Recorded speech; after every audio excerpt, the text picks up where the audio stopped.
connected to the same here. Who needs that? Connect. Okay, now we are connected. I think so.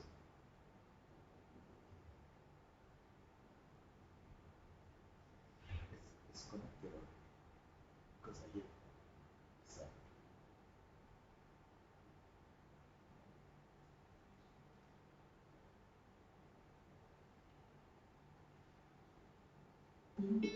Okay.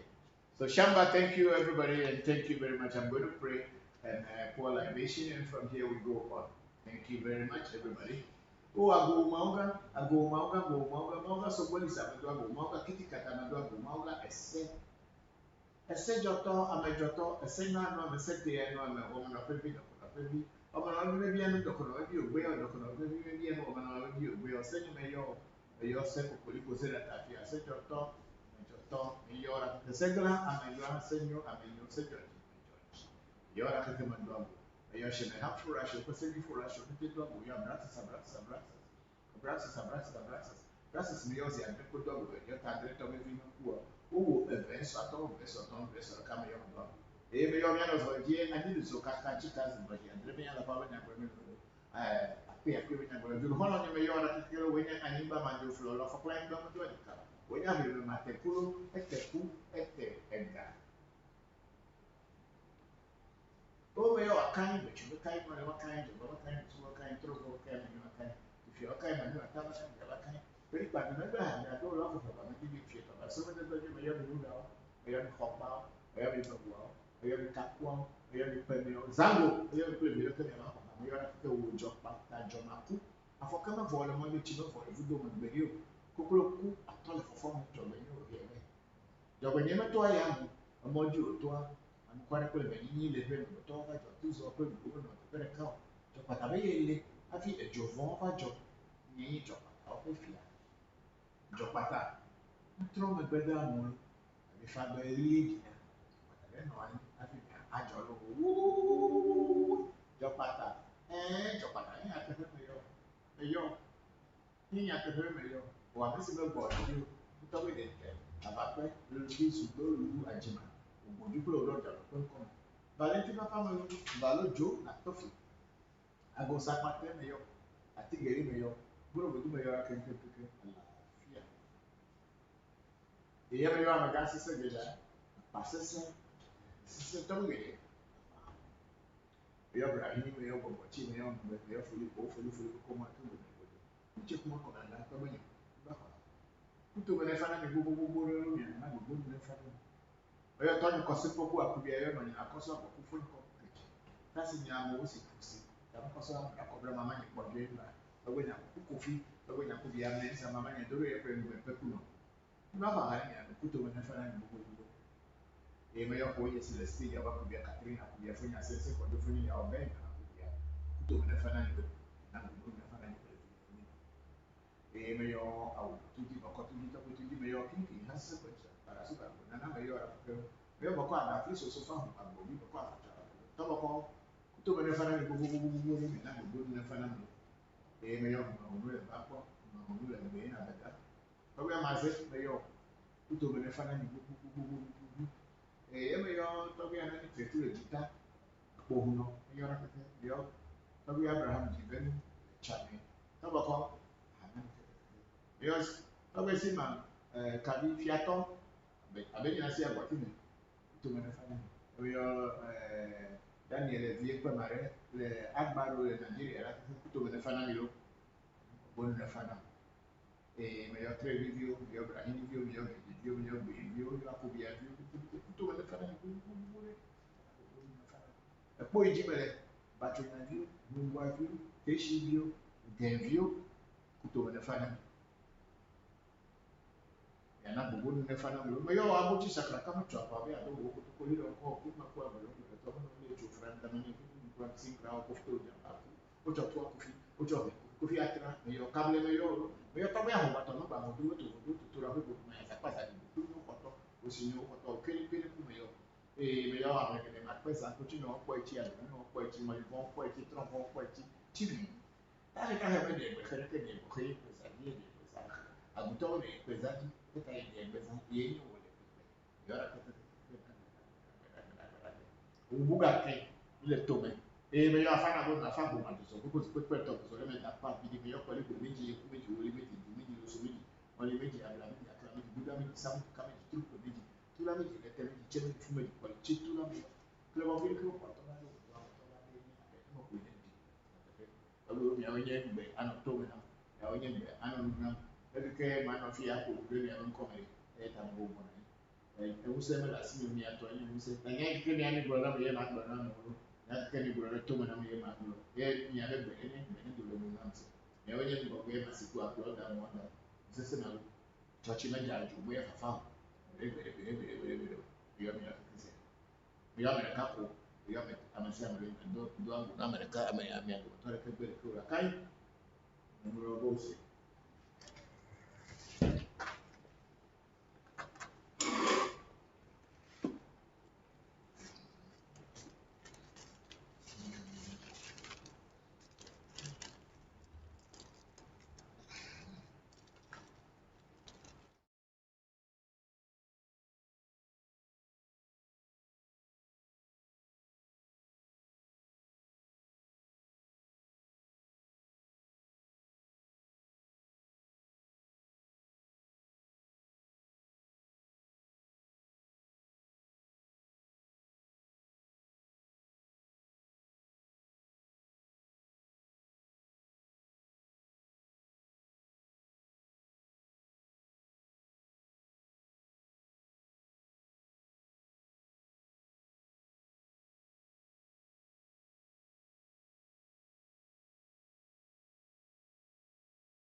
Thank you very much, and thank you all for joining us for today's ceremony.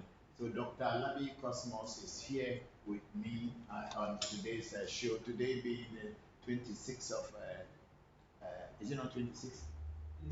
Today is the 26th of June.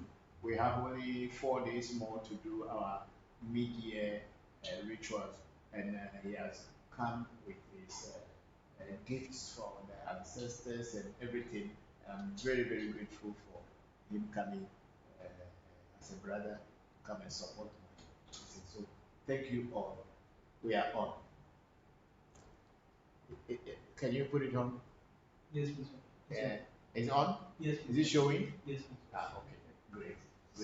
So, Doc, you're welcome. I thank you.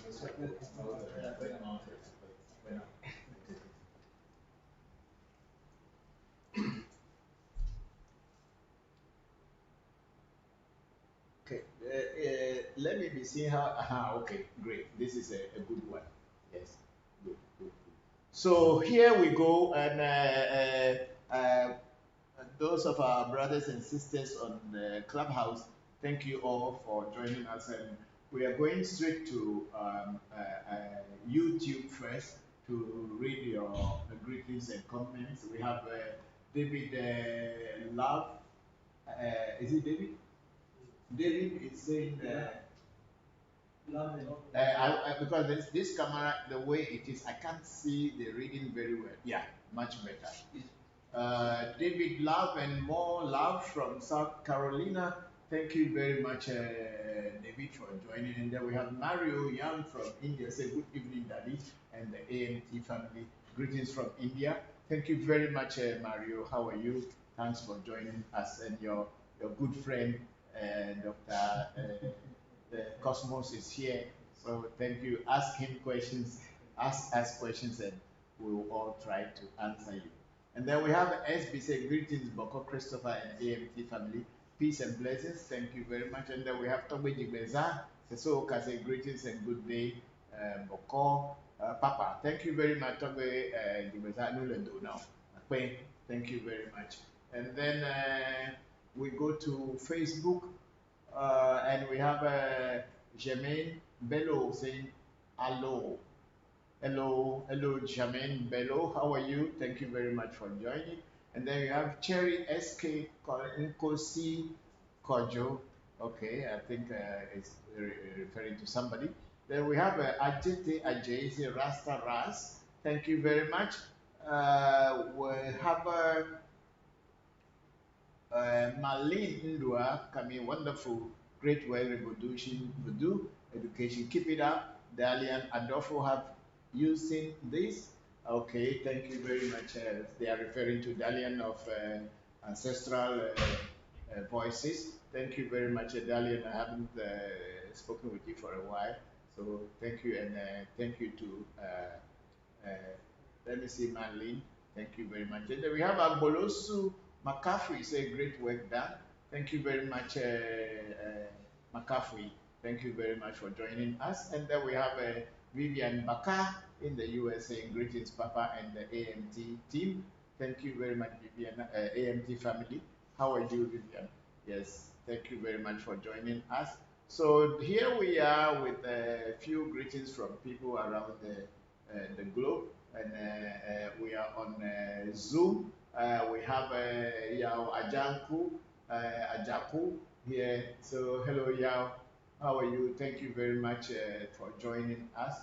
And who again is only Yao Ajaku is on Zoom, right? Yes, please. Okay, so thank you very much, Yao, for joining us. Okay, we are ready to take your questions, and also all of you who are in Clubhouse, may the ancestors continue to guide you and bring you to the light. Thank you very much. So get the tripod. Oh, there's no more tripod. No, no, we are not talking about tomorrow. We are talking about today. You said tomorrow. So use this thing and hang on to something, and okay, I don't know how you're going to do it. Okay.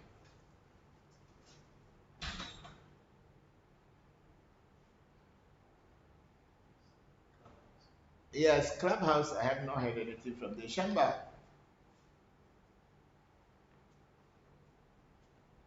Yes, Papa. Yes, yes. So, who and who are here? I think Senor is here and other people. So please, we are all here. Abayomi is also here. Thank you. So please, myself and Dr. Cosmos are here. So please, you can ask us questions, and of course, maybe Dr. Cosmos can also speak something about his work and how we are collaborating with one another, so that we can all share this. This. Well, yes, Is well, can greetings it to you, catch us? Papa, and Dr. Larby Cosmos. Yeah. Papa, I had last night, this morning, I had a dream that I came to you and you was putting some string of blue beads around my neck. Okay. And I remember I was very proud in my dream, just, and seeing you. But that was just last night. So I Wow. had to let you know. Okay. Is that the same blue bead we bought some time back? Have I given you any blue bead? Yes, you had gave me some and I had put it on my wrist. But it was Okay. the same one that Kofi had. Okay, okay, okay. Okay, the Afar type. Okay. Okay. So when you come, you should remind me. But of course, giving a beat to you in a dream shows that you are being honored.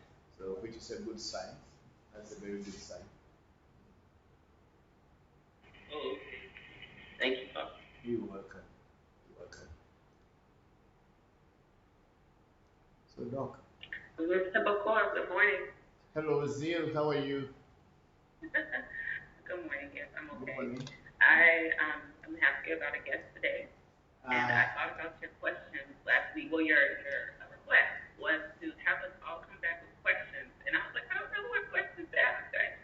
I mean, I think I've asked all the questions that were first on my list over the past 4 months or so of listening in, and no, I just want to hear maybe some stories. Can I bring a question for you to tell us a story or two, and then prompt us with the story, and then you maybe ask questions around the story? sure, sure. You bring the story out, and maybe it will generate some questions. And, let's see.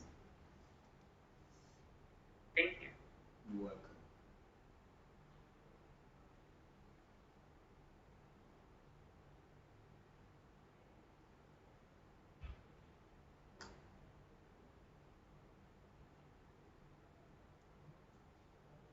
Zil, are you going to bring some story out, or it's me who you wanted me to make a story? Oh yeah, but just to hear my, well, maybe my question is, does Goldune have a story? Oh, there are so many stories in voodoo, but see, voodoo stories are not like Ifa stories.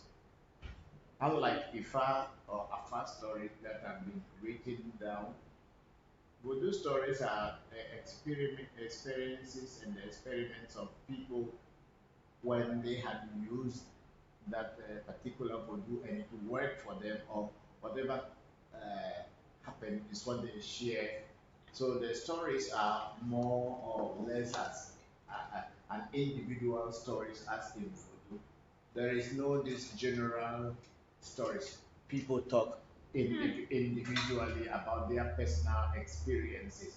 Unlike the fact which is more well structured and has gotten histories and stories written down in each oracle, what story must be told, and the story tells about what is happening on the present. Voodoo doesn't have those individual, it doesn't have stories and general stories. It is all individuals. Like my story with Akain, like this my voodoo, when I was in Philippines, when my daughter is about 32 years now, I think so. Yeah. And and when she was 6 years old, we were using the boat. We went to a holiday on a holiday island called Coco Beach in the Philippines. And when we were coming back, that was her sixth birthday, and the boat wanted to have an accident. And then I called my voodoo, and it came out of the water and raised the boat.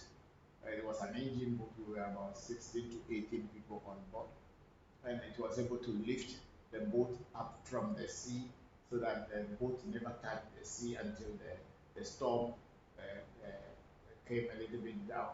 When I mentioned his name, and then the whole sea became quiet, and I poured his oil into the sea, and we were able to sail and get to safety. But that is a voodoo story, but it's an individual experiment and experience. That's what voodoo stories are. They are not like religious stories as in Afa or Ifa, where they wrote stories about how God was traveling and that he met this devil on the way, and the devil was carrying a water bottle. And all those are religious stories. Voodoo is doesn't have those kind of stories. What about parables? There are I parables. mean, parables in the sense of like, they're just expressions, like, two sentences that say a funny or profound thing, but they're not really a story. They're just a way of summarizing Yeah, something because that's happening. in Or the incantations of voodoo, this oh, I'm sorry. I said the wrong word. I'm half asleep. I meant to say proverbs, not parables. yes, okay, there are proverbs in voodoo, but most of those proverbs are also part of our culture, our Ewe culture. For instance, they say that a modidi megbona and to woo, modidi megbona and to woo means no matter how far or long the road may be, it will never go bypass the place you are going. Even if you are going to a far place, the road will lead you to your home. It will not pass your home and go somewhere and you miss your home. More the demon border and to move. So these things are part of our general culture, but it's not like you see the voodoo as a spiritual practice. It's not religion. So though it's religious people who create stories, just to use the stories and parables and proverbs uh, to convince you to believe that this is what is happening. But when we talk about real voodoo, I tell you, it is more of your personal experience, and then you can create you can create your own story. That's why at our shrine, when we initiate you, we may tell you, people will tell you their stories, their personal experiences that they may have had with the voodoo that they were introduced to. But then we also tell you that you have to have your own experience and tell your story tomorrow. You don't depend on hearsay that when my grandfather was alive, they say he was walking on a electric wire. Even though it was a live tension, he was walking on it. That is a story that you have not seen and you were not present, and it was just a hearsay. It is until you yourself you are able to walk on an electric wire or you saw someone walking on an electric wire with your own eyes, then you can tell that story in a proper form. But just to be telling stories, that is just fairy tales. We here we don't tell fairy tales. We talk about practical experiences that we have had. Okay, so what about songs or poems? There are songs in in our culture. Those songs some go with the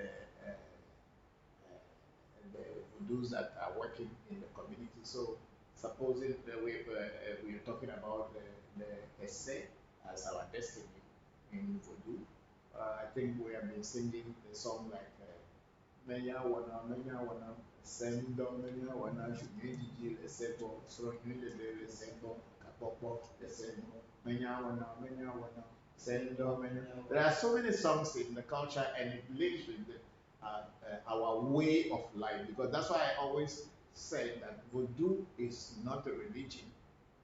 It is more like a way of life of the Ewe people, home and in the diaspora.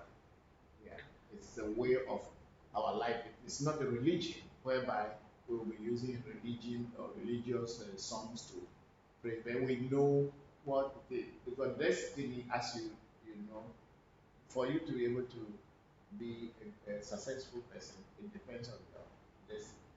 To be pure, poor is your destiny. To be rich is your destiny.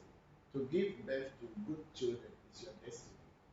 To marry a good man or a woman, to get a good wife or to get a good husband, it all depends on your destiny. And these are common things known to everybody, whether you are practicing voodoo or you are not practicing voodoo. It's a common thing known to everybody.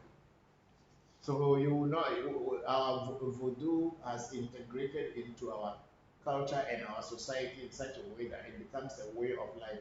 People even practice certain things which are originally coming out of voodoo, but because it has integrated into our lives, we don't even know. We may be going to church, but we still practice those things, not knowing that they actually originated from the practices of voodoo. So it's a way of life of our people. So Christians can practice it not knowing they are practicing voodoo tradition or rituals.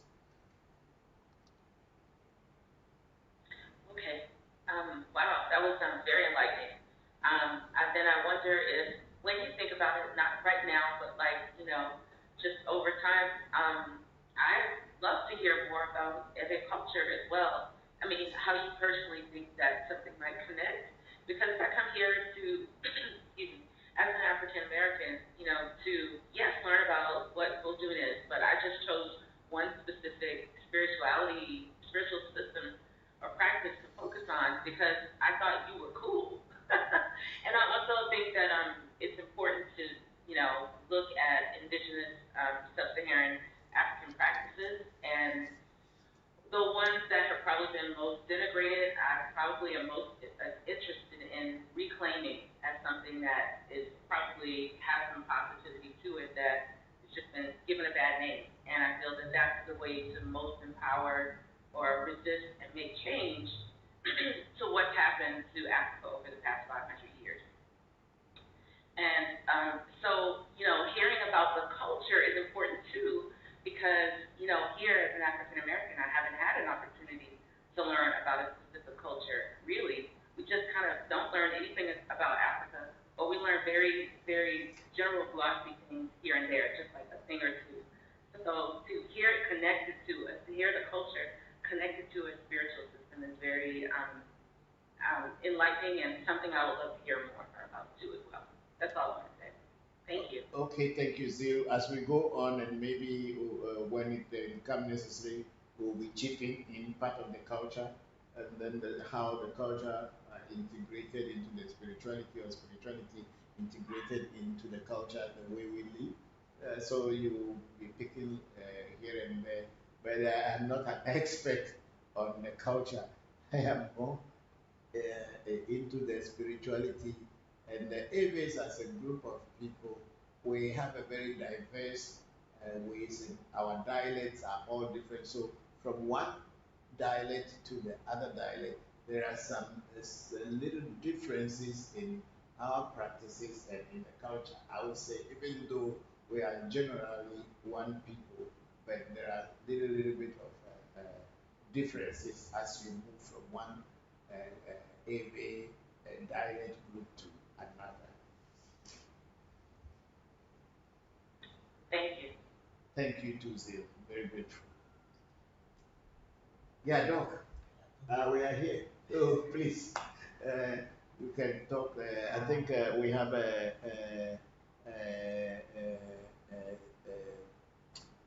Shamba's mother is also there. Yvonne Ekuya Mohammed is there.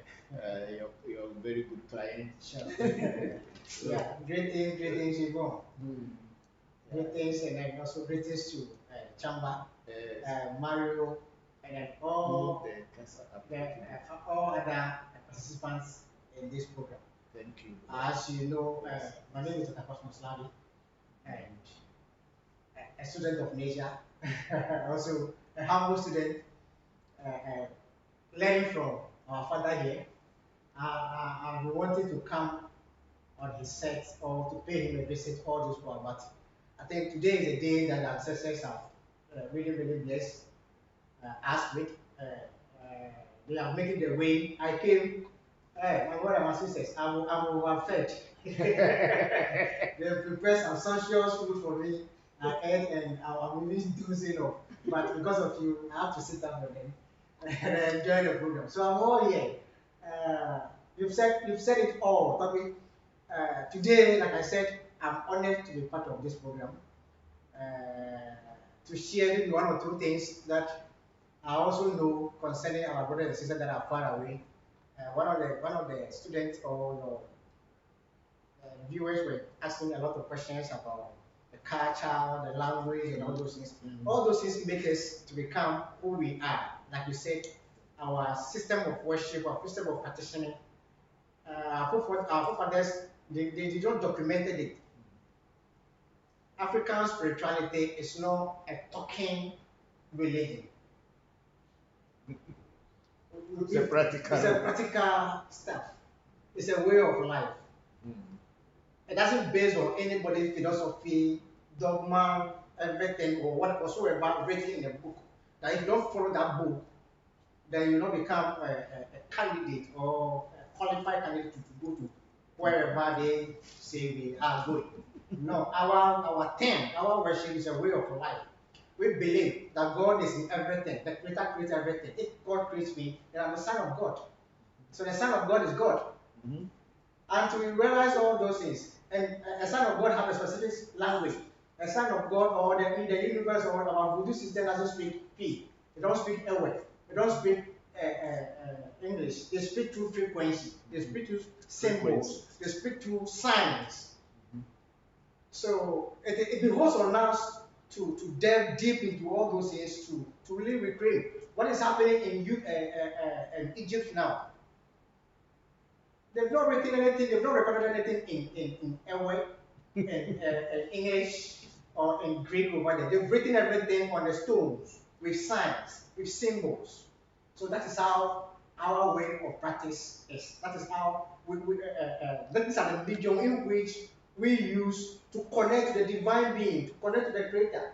We don't speak English. We don't speak Ewe. We don't speak. No, no, no, no, no. Although the language are also the background of our culture, the real African spirituality is what I'm talking. The sign language. It The comes sign, in signs yes. and forms. It comes with mystics. It comes with codes. It comes with keys, which people like Toby Bokor will decode for us to follow. So I don't want to go into it too much. Let me just pause here and then be waiting for other comments as well. Thank you. Thank you, Dr. Cosmos. We are very grateful to have you. We're having our sister Yvonne Ekuya Mohammed saying, "Greetings, Brother Christopher. Praying you and the family are all well. I just wanted to thank you, Dr. Labi Cosmos Bokor Bullet, for all your healings to me. I'm very grateful. I look forward to coming to visit soon." Thank you very, very much, Mama Yvonne. We are very grateful, and I'm happy to hear that you are getting healed. That's all that we want for you, and that's what we want for everybody. Anytime you are ready to come, I will receive you. I will be your host, and you will never forget and your experience that you passed through here. Thank you very much for that comment. We are very grateful.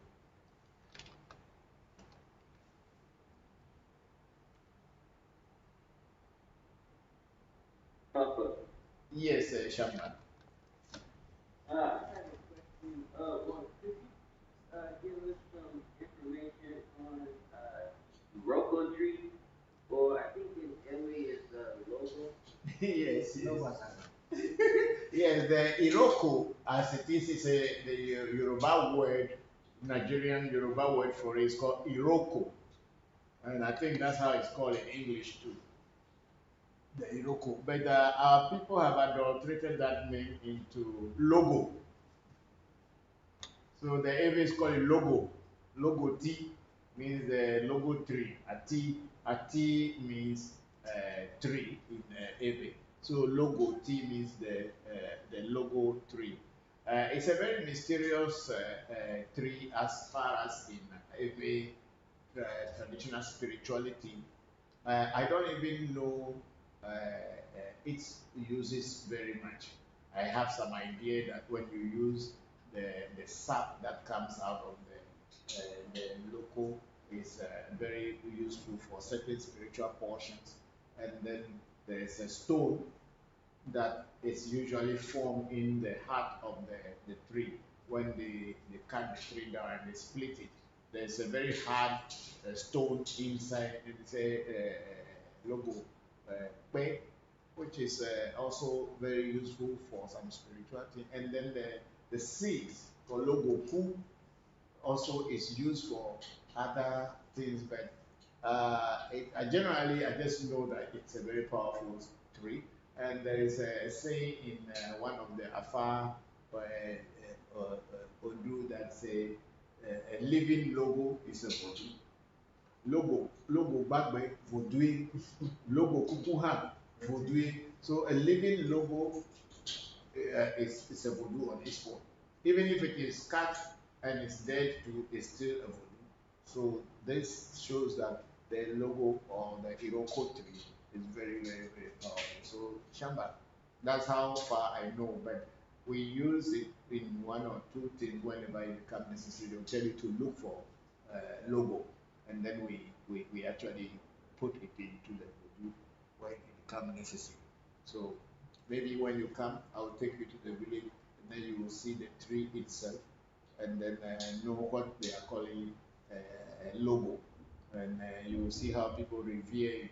They don't play with it. It's a very, very powerful tree. Okay, I have yeah, go on, Shamba.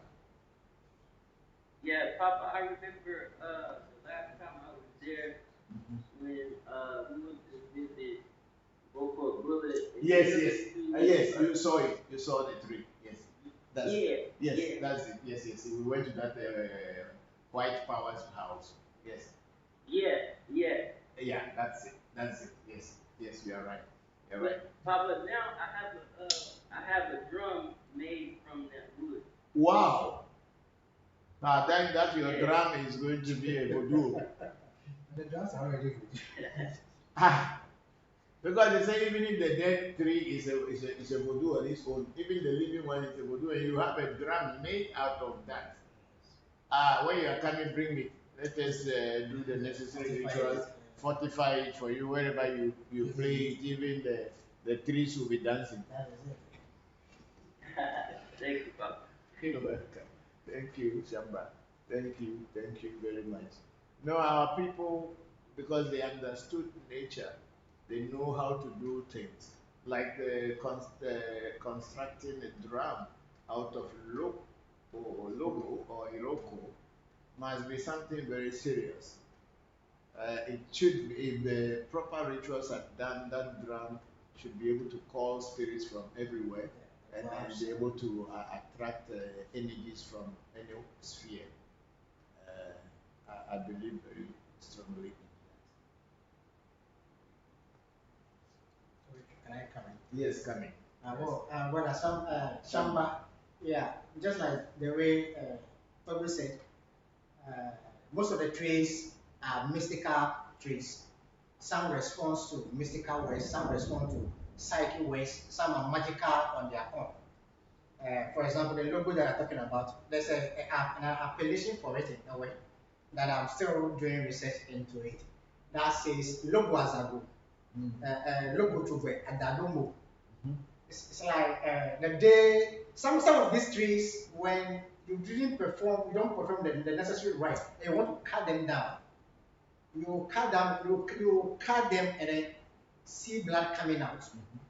Some you cut them and you see white water coming out. Others you cut them instead of them to fall down, they will still be there. You uproot them even with excavator and everything, but it will still be there because they are energy hubs on their own. So you trying to have a drum out of this type of plant or tree, then my brother, you yourself, you must be very careful because in our airway society, there are some drums, you call them adabatram, akpini. They are the ones that make out yeah, of that. these are the drums that were made of those out of those trees. Yes. They are warrior drums. They call on the spirit ancestors of from different realms. So that drum, like Papa said, try and bring it for them to buff with it, fortify it for you with herbs, so that when you play it, people will be healed. When you play it, people will manifest things. When you play it, things will happen. So that's a little bit that I'll say onto it because plants, herbs, they are voodoo on their own. Thank you. Thank you very much, Doc. And to continue on, Thank you, Dr. to continue on Doctor's thing, the word, the drum called Adaba drum. We call it betonedo. At Hohoe, we call it betonedo. It's only played once a year. It's played on the 31st night, and usually moment the drums are going to be played, the chief and the elders, the warrior clan will announce to everybody to stay indoors, don't come out, because the drum performs wonderful things, and the people who are drumming or dancing at that time become super human beings because of the drum. So this logo tree is used in constructing those drums, but ordinary common drums cannot be that tree logo are not used. So using the logo to construct a drum, that means there must be something serious, and they are usually only made for warrior drums, and those drums, when there is something very serious happening and the warrior class or the warrior clan had to go, then that drum is the leader, is the one going to be leading the. It is said by our people that the drum has a brain or a mind of its own, that is the one that is going to be directing people. For instance, somebody died or somebody was killed somewhere. You know, in our area, it's not very common for people to kill people. But sometimes some bad people will kill another person. And if they do, and they don't know who killed that person, and they are looking for the person is missing, when they take this drum, they start beating the drum and with the songs, the drum is going to lead people to where the dead body is. And then they will pick the dead body and also will be able to identify the person who has committed that heinous crime. So logo is not a common way to play with, but it's good that the person who was able to cut it down, let the person try and may be able to make a drum out of it. Maybe they did not know, they are just making a drum out of it. But now that you know, I know you know Shamba, so it's good when you come, myself, Dr. Kosi, Cosmos, Labi Cosmos, and Togwe, Bullet, and White Power, we all put our heads together and fortify that drum for you. So thank you very much for the information. Thank you, Papa. You're welcome. Thank you very much. Is there anybody on? Mr. Bokor. Yes. Yes, can I follow on that? Come on. Go I ahead. just want to piggyback and ask the question then, are there specific rhythms that are in Ewe culture that are only played for voodoo? Yes, there are rhythms that are played only for voodoo. If those rhythms are played for general public, sometimes problem will happen, especially this warrior drum matter. There was a time my cousins, they formed a normal band with guitar and drums like the Western way, and they used the tune of the like Betonido. They started to play that tune, and everything just scattered. Problem came. So people get possessed, and people started destroying things. So he told me himself he was the one who formed the band, and then from then he decided never to play that in his drum. So there are specific tunes that are played for voodoos because those tunes, the wavelengths of the tunes that will be played will have to work on the problem that is at hand or will be at hand. So that's how our songs, our voodoo songs, and our traditional spirituality songs, they sing the songs in order to work on your vibration. Yeah, also to comment, in my study, I've realized that most of our organs respond to sound, sound, rhythm. So if maybe your frequency is down and you start to play a certain type of song that you love, you realize that you reactivate you recharge yourself. You start to dance. If the song work on you, before you realize you are in a mood doing all kind of crazy dancing, crazy moves. That is how the song responds to our organs. And according to our elders, we were told that even before Christianity came, our forefathers have been playing drums for a long time. When the missionary came, he didn't come with drums. But now they are playing drums in churches and their people are manifesting. What is that? It is the dwarves. It is the dwarves that taught our ancestors, our forefathers, how to hunt, how to play drums, to call in energy. So when they are playing those drums, the drums respond to the organs in your system. The besa. So the words, the sound the sound respond, evoke certain energies in you, then you start to manifest. So those sounds that those drums that they've been playing in church, people have been saying, hey, all those things, I've done some before. All those things, I realize they are all coming from dwarves. Tradition. It's the drum that taught our forefathers, the hunters, how to mold all those things, how to play. And they taught them how to play different type of rhythm. There's a rhythm for merrymaking. There's a rhythm for war. There's a rhythm for learning. There's a rhythm for meditation. There's a rhythm for everything. So, Chamba, I think in your area, you need to know all those things so that when you are calling in certain energies through your drums, you know when someone is like responding or manifesting, you know what you are playing. So the drums or the rhythm, everything goes hand in hand. Zil, that's it from Dr. Cosmos, and also talking more about what the rhythms are. So our rhythms, as they invoke your energies or even in your inner energies as well as external energies, spirits. That's why sometimes once the drums start playing and playing seriously, somebody get possessed because their inner organs and all this vibrate to the wavelength of that particular rhythm they are playing. Some people will get sick, some people will get healed depending on what relationship your organs have with that sound. Wait, what relationship your organs have to what?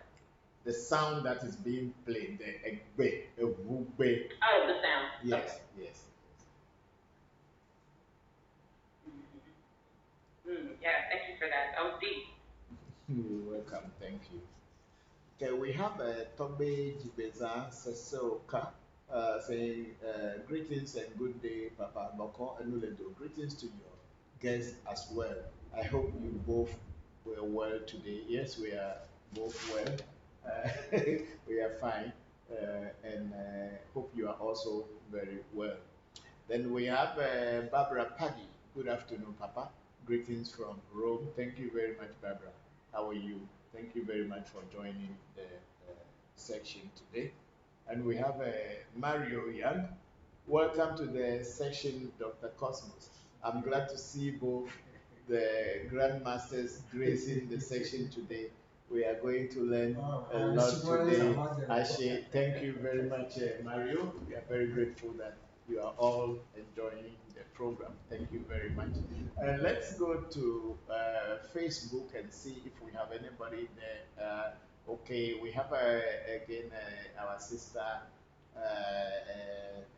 Yvonne Ekuya Mohammed, Shamba's mother. A greeting, Dr. Labi Cosmos. I think I read that you can now send herbs.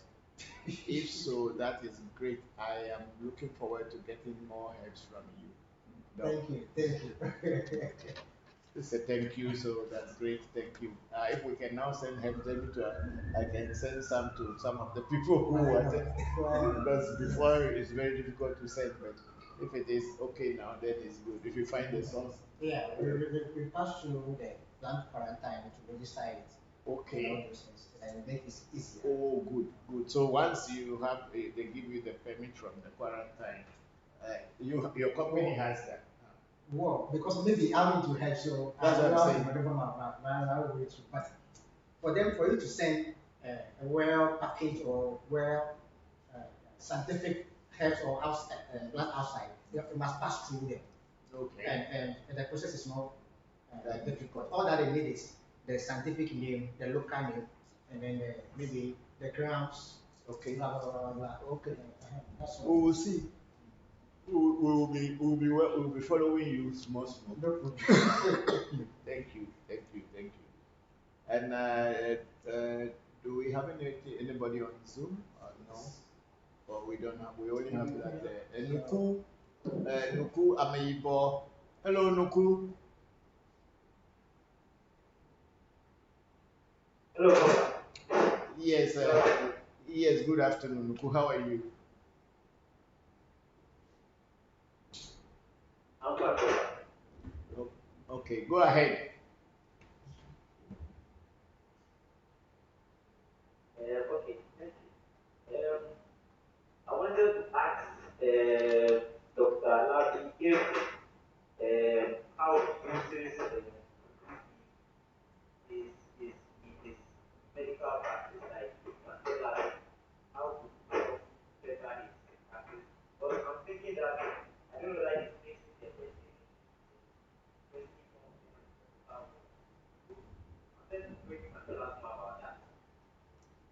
I'll come back.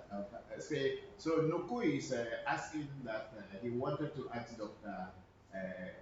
Cosmos how he uses voodoo in his medical practice. Yeah, in your plant and herbal plant or in your medical practices. How are you using voodoo? Well, my brother, I'm a Igbo. What I'll say is, to be frank, sometimes with the spiritual aspect of this journey, I was caught up by it. But I went to school to study more about the herbs, blah blah blah blah blah. Before this spiritual aspect came in, and the spiritual aspect came through my father line. I'm for a royal home where they practice healing stuff with herbs and all those things. So I handle client or handle issues when it comes to physical issue. I handle with physical knowledge that I learned from school. But when it comes to the spiritual aspect or the voodoo aspect, I make an inquiry from my ancestors and they direct me. So in short, that is how maybe I would say I'm blessed to catch here and there. But in voodoo itself, I am more into the plant, the herbs. I am more into the herbs. The herbs, Togbe or Togbe can tell you that all the voodoos that we have, that we mount, it is herbs that are beneath it, that charges it. So once I know the scientific name of the herbs, if it's for a physical issue, I use scientific knowledge. Okay. But if the issues has to do with spiritual issue, then I have to consult my ancestors through divination and all those things, whereby they will direct, oh, you this helps. So the scientific knowledge is different from that of the ancestral knowledge.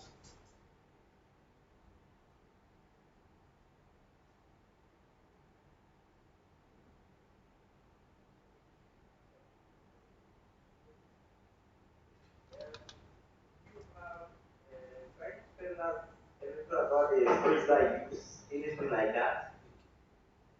Come again. Nuku, we cannot hear the question well. Oh, sorry. I'm going to ask whether you can tell us, apart from the ancestors helping him and the head, can you tell us anything about the spirit that he uses? Are there any specific spirit that he uses helping his way? My ancestors' energies might be different from yours. But if you care to know, yeah, I employ Animato, I employ Tobiade, I employ Bedegu, I employ Elkan, I employ Danny. I can't mention all of them, there are plenty. There are plenty. And I also tap into the energy of the sea, the water energy as well. So I have a couple of sea energies around me that I use to heal my client with in conjunction with the herbs. But after the ancestors, there are plenty. Some of them I can't even remember unless I look at the thing what the words will come. So there are plenty. I am fortunate they were there before I got myself enlightened. I got awakened. So when they sent me home, uh, thank God I have some elders over there, so I have to be initiated into them. Although I'm not yet through, but at least almost 90% done. So I employ them a lot. How do I know they are my ancestors? Sometimes they pick you in my dream and then teach you this and this. Some of the herbs that I've been studying in school that I don't have not answer to it. They will tell you do this. Oh, when you add this one to this, this is what you get. That is how come I write my books. I write my articles. Tafrache, with all due respect, I've stopped learning from the physical plane. Yeah, now we are in a different plane now. Thank you. Wow, thanks for the answer. I had one last question before I wanted to know when you were talking, you did mention that you got awakened. Could you tell us a bit about like what happened in that process? Like, uh, what was that process like? Well, I started asking myself questions. It got to a point in my life. If you care to know, I was a church secretary in Assemblies of God, a chorister, a youth president. I've been a Sunday school teacher before, so I passed through all those things. My uncle used to be a town reverend minister, so I have opportunity to stay with him. So he'll make you memorize the Bible, say the Bible 21 times in a year. So after quiz and all those things, don't come with Bible. I know it, but until yeah, when I hold the mic and I'm singing, people will be falling down, manifesting, doing all kind of thing. I got to a point I realized that there's something hollow in me. There's a hole in me that I need to fill. So I started asking myself, because who am I? What am I here for? What am I good at? What should I be good at? What would I be good at? So these are questions that I started asking myself. I happened to be a science student, so when I was growing up, I wanted to become a medical doctor. So that had been listen. That's how come maybe the health aspect, the science aspect. I am quick to grab them. Yeah. So I started asking myself these kind of questions. Go to a point I realized that no, now I must make it. When I try this one, the thing will break. When I go to somebody's business, the business will collapse. When I try this, what is going on? When you go to pastor, they will tell you, Tabuzibi, family stew, ancestral justice. What is that? Meanwhile, my mother said, no, they don't have Tabuzibi over there. They are more like herbalists. So my father said, that is what the thing is. And for 20 something years, I didn't know my roots. So I got to a point, West one, I wanted to go and kill myself in Labadi Beach. To go and drown myself in there. So I was in the sea when I heard a voice. Oh, Kwesi, that will be a full wet after. Meaning, Kwesi, won't you ask of your father's lineage? Before I realized I was in my hometown. So that is how the spirit works. And I passed through one or two people before I realized this is where I am. Very beautiful story. So it's very deep, but because of time factor, I'll just cut it short. So when I got awakened, it was radical. Even my church members, they see me as one of the voodoo, the baddest person on earth now. My family, it has cost me my family, it has cost me friends, it has cost me so many people, even my immediate wife. There's still friction, but gradually, we are seeing too. So spirituality, the rare ones are few. It's only the charter ones that are everywhere. So if you ask me, this is how my awakening started. I didn't just get up to become who I am today. No. So when I realized that they are the one doing it, hey, I don't joke with them. I don't play with them. I worship them. I praise them. I do everything. So that is it. Mukuru. Mukuru. It's the same Mukuru shortened to Thank you very much for that. Okay, Nuku, before you go, I think Dr. Cosmos' story is very interesting. So, all of us, every human being, somewhere along the way in our lives, we will be awakened and by our destinies to the path that we must take. And we should not be afraid of the path that our destiny chose for us to pass through. So, it happens to everybody. We were all not born awakened at birth, like Jesus Christ, but we are also awakened. We are doing it. So when your time comes, your destiny will lead you to the path where you will begin to learn about yourself and learn about your culture, and learn about nature as a whole, and then that's how spirituality is. No one can convert you into spirituality. Nobody can convert you into spirituality. It is only you yourself who, when that call comes from the inner core of yourself, then you go and follow it. So spirituality does not need any conversion to anything. It is an inner message that comes to you, and each and every one of us, we have our own time. You can't say because today somebody is on this path, so me too, I must be on that path. No. When even if you follow it, you'll be doing it more like a religion than spirituality. So if you are lucky that you have been awakened, follow your dream, and slowly, slowly, you will get there. Just like how Doctor was saying that here he is today, knowing all these herbs and using these herbs to help humanity, helping people with it. Maybe 30 years ago, he wouldn't have thought that he would have been become a traditionalist using herbs. As he said, he wanted to become a medical doctor. We thank God that he has reached here. So thank you very much, Nuku. So we'll go ahead. There are some questions there. Let me go ahead and pick the questions. We have an NSA Alex. Good afternoon, Togbin. Please, can it be possible that a particular day one is born can cause him misfortunes in life? Yes, you can get misfortune in life. There are certain days in the Gregorian calendar which are called bad days. And those days, naturally, blood is not supposed to be spilled on the earth. So we call them bad days. So if you are born on that day, blood was spilled with your birth. And those things can give you a lot of misfortunes in your life.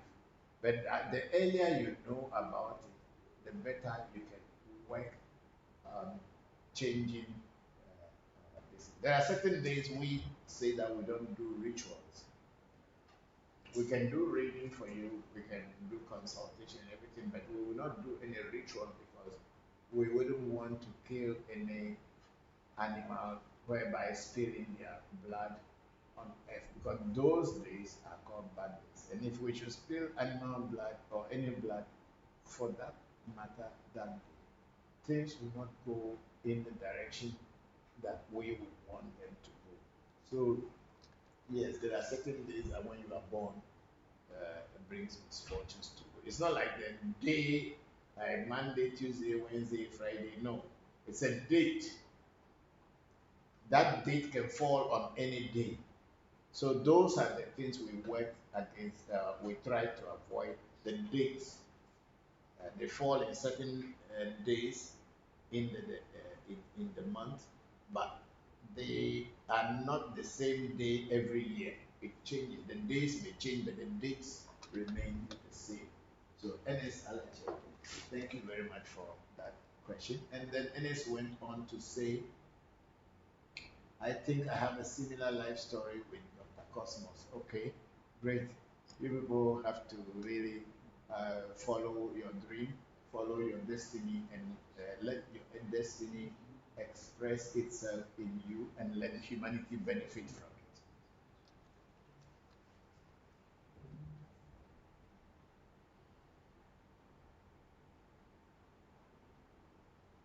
So, anybody on Clubhouse wanted to say something? Somebody give me the remote control for the air conditioner. I think my legs are freezing.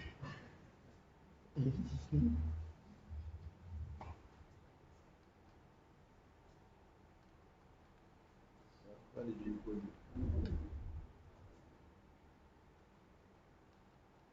Okay, you people are the ones who put it on. I don't know. It's not going off.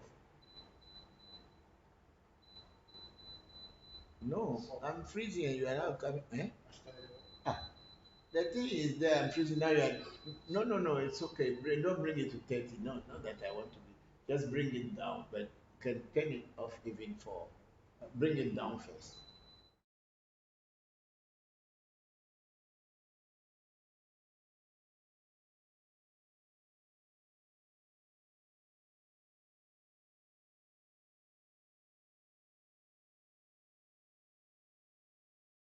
who is going to say something or not yet? No, he's just listening. There's some people who just want to listen. NS Alex say, okay, Togbe, thanks for Hi. the answer. Okay, Yao, yes, please you can talk now, please. Yes, thanks, Bokor. So I've been following your videos from YouTube for a while now, and today I started to join via Zoom. Yeah. So for me, my journey has been well. I wasn't religious for a while. I grew up mostly in a Christian traditional elder home, elders, but then we go to church. But I wasn't really to church that much. And so recently I started looking more into things and trying to connect a few things here and there. And so I was wondering why I didn't grow up with African spirituality, and why was it that it was instead a foreign religion. And so unfortunately for me, I'm now in the US, so I was able to connect much with my people's culture and tradition. Though I'm still in touch with family, they are still they are disconnected from that lineage. My mother goes to church, and we still do those things. Visit the Volta region now and then, but the actual spiritual culture and the practices, they are not part of like our day-to-day life. And so I'm still on that journey trying to understand things here and there. So I'm looking to move back to Ghana soon and possibly come visit your shrine to learn more and maybe go through the initiation process. Okay, thank you very much, Mr. Yao Ajaku. Is it Ajanku or Ajaku? It's Ajaku. Ajaku. I pronounce differently, but I pronounce it as Ajaku. Yeah. Because the names. So I'm from Wait. The name sounds very, very, very familiar with my family. One of my family from Vane in the Amejope area. I don't know whether that's where you are also from. uh, what is we are from the Butia area. Abutia. Okay. Okay. Yeah, And yeah. So it's just like I think a few minutes from Bo, the capital. yes, I know Abutia very well. Yeah. Okay. So So and I'm now looking to pack bags and come back to Ghana. oh no, you see, as I said earlier, we were saying earlier, is for spirituality, you don't need any conversion. So long as it's in your blood and your ancestors are Aries, whether today people are going to church or not, one day you will find your root back to the sources and you will learn more from your own ancestors or your ancestors as well as other ancestors along the way. So there is no hurry in spirituality. Take life, take each day as it comes to you, and one day definitely you will get there.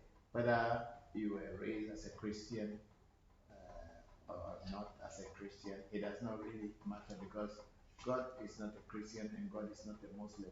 God is not a traditionalist. All that God is God is nature and God is truth. So whichever way it may come towards you or to you, follow that direction and then you eventually get there. So you shouldn't take it too hard on yourself that why you were not being taught this thing because uh, our tradition is very practical and it is not very easy. So everybody has run away from it and joined the church because in the church it is easy just to believe. Our system is not based on belief, it's based on practicality and experiment and experience, your personal experiments, and then the experience that you gather from the experiments. And that's what the tradition is based on. So it's not based on faith and belief. So don't take it too hard on yourself. As you started watching and listening and asking questions, you will also, for sure, get there one day, and other people will ask you questions too. Because the other day, one of our friends, very good friend, and he's not an AV, and he went to a meeting, and there were AVs there. He's an account. I think he said there were only two of them who were not AVs, and people started talking about Jobese, and he came in to mention Mauga Sobolisa, Mauga Kitikata, and then Ese as the third part of the Trinity in AV cosmology. And the people were so surprising. The AVs who were even there could not even know, they didn't know anything. But he who is not an AV is learning about AV traditional cosmology or spirituality, was able to enlighten them, and now everybody started asking him questions about how did he get to know all this in it. They were AVs, they couldn't know this. Everything, everybody has the time. You know, our destinies decide what to pass us through until it is the right time for us to get to where we should get to. So all that we have to do is keep trying, and for sure, the destiny will not mislead you. The Aries say, the destiny you came into this world with will never deceive you. So no matter how deviated people may want to push you or take you away from the truth of your culture, your destiny won't deceive you, so you will get there. Thank you very much.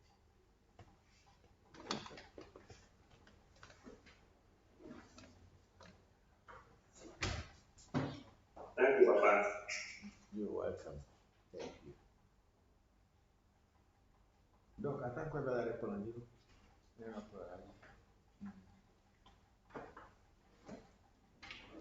Okay, we have a Prosper Jubede. Say greetings, Papa. Hello, Prosper. How are you? It's been a while. Hope you are fine. My regards to everybody.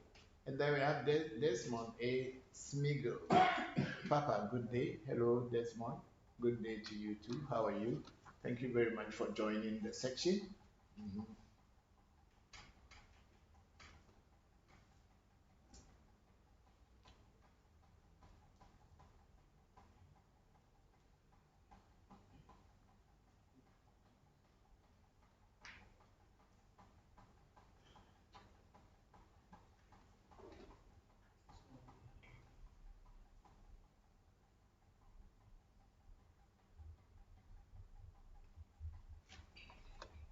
Okay, I need some question from Clubhouse because we don't have any question from anywhere. And before I go on, I want to also again tell this story again. I think most of you might have remembered a few weeks ago I got angry with one person who was using our product on their page called Mikra, and trying to steal our information without giving us any what do you call it? Without giving us any credit for the works that we are doing, or the works that we paid money painstakingly put together, and he was just putting it and using that one to deceive people here and there. And I got angry with him, and I think we asked Facebook to remove our product or our content from his page. In fact, this very person, Mr. Mikra, who is also known in person like Kojo Bente, He has done similar things to Dr. Cosmos here. Has stolen his information, created a fake page or pseudo page that everything that Dr. Cosmos will talk about, he'll copy it and put it on that page to deceive clients so that the clients can think that that was Dr. Cosmos who was having that page. He created similar pages, not knowing everything was going to him. People were coming thinking that was Dr. Cosmos and he was collecting money behind the scene without letting Dr. Cosmos know. And then he will deceive people to come to him and he will teach them spirituality. In reality, he does not know the real spirituality. He is supposed to learn, but he is not even learning. He's only interested in taking people's money, but then people do not know because most people are looking for the truth. And when they get to the net and they see someone who is doing this thing and they think the person is genuine, they go. And because this guy cannot have his own shrine, he's always trying to associate with uh, people who have got names or even people who are just doing this tradition so that he can lure our diasporan brothers and sisters so that he could make money out of them. So according to Doctor, he had even the lawyer has written a letter to him for using Dr. Cosmos' name and his contents to be taking advantages of people. So our people, my brothers, sisters, and over there, be very careful because in this profession or in this our tradition, there are many charlatans, people who are here only to take your money. They are not here to teach you the real thing. If you are lucky to meet a real teacher and a good teacher, you should thank your destiny because the good teachers are only few, but the charlatans and people who are there and ready to steal and take your money are many. So please be careful, especially with this Koyobentil or Mekra Mekra page. Of course, I have already told him to get my staff off his page. And there are many, even some are even aves, they are doing the same. They are just deceiving people. So please take care and make sure you are not deceived. It is anybody who promises you heaven within a short time, that person is a fraud. It's not easy. Spirituality is not easy. It's not one day thing. You cannot come and get one initiation and you think that all your problem in that you have been suffering for ages will just be over. And you cannot be initiated today and tomorrow you call yourself a priest. You need to undergo training with your teacher. You may call yourself a learning student or a junior priest who is learning to be a priest, an apprentice priest or Bokor. But you cannot just get one single initiation and then you make your hands like this. I am a Chidi. I am a professor. I am a Bokor. I am a Babala Baba. I mean, that is not it. The real teachers are very simple people, and they are the ones who have the knowledge. And they are the only ones who can teach you. Thank you very much. So anybody on Clubhouse that wanted to bring anything, or maybe Doc, you yourself, you wanted to say something, Dr. Lagi himself, let him talk on what I have just touched. Yeah, with this issue, I know some of you have been following me for quite some time now, since 2012 up to now. And there was a time, last year, that my account, my Facebook account got hacked. And then everything that I did, I had about 12,000 followers, was hacked. And I tried to find out who the person might be. Now, through my research and everything, actually that day, I sorted goods to ancestors that should remove the person who had that kind of person to come We will go. So later I got to know that it's this Kojobenton people. Mm. He came cunningly. He studied all my moves, everything I was doing, and then he came to me through some of the clients that it was coming to interview me for this African spirituality, not knowing he's having different things altogether. Later, before I realized my name has been used to do a lot of people. As I'm talking to you, there's some people I got, they're in court now with some issues. You are in court. They have duped some people even through the internet. Somebody who is sick at the hospital, you use his picture to go and take money from his account, from the bank. Is that a real spirituality practices? So when you talk, there's some of our AWA practitioners, teachers will be backing this kind of thing. So-called teachers. Sometimes it's really, really annoying. So for me, what I would say is that no one gives God. The God is already in you. When it's time for it to awaken, no one can stop you.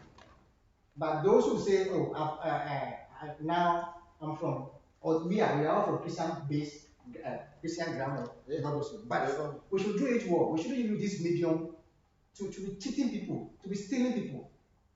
There are a lot of things I can talk about concerning this issue, but we'll leave it for another day. We'll leave it for another day. Yes. So people should watch out. Be very careful with this Kojobentil and his group and some of our AV spiritual teachers who call themselves teachers, and yet still their aim is just to cheat and deceive people and take money from them. And if, like Dr. Cosmos was saying, if this Kojobentil was found to be someone who is trying to take advantage of others by using our AV voodoo or traditional voodoo, and if the priests who also call themselves teachers and priests are still supporting him, then I don't know and I don't see what kind of voodoo priests they are.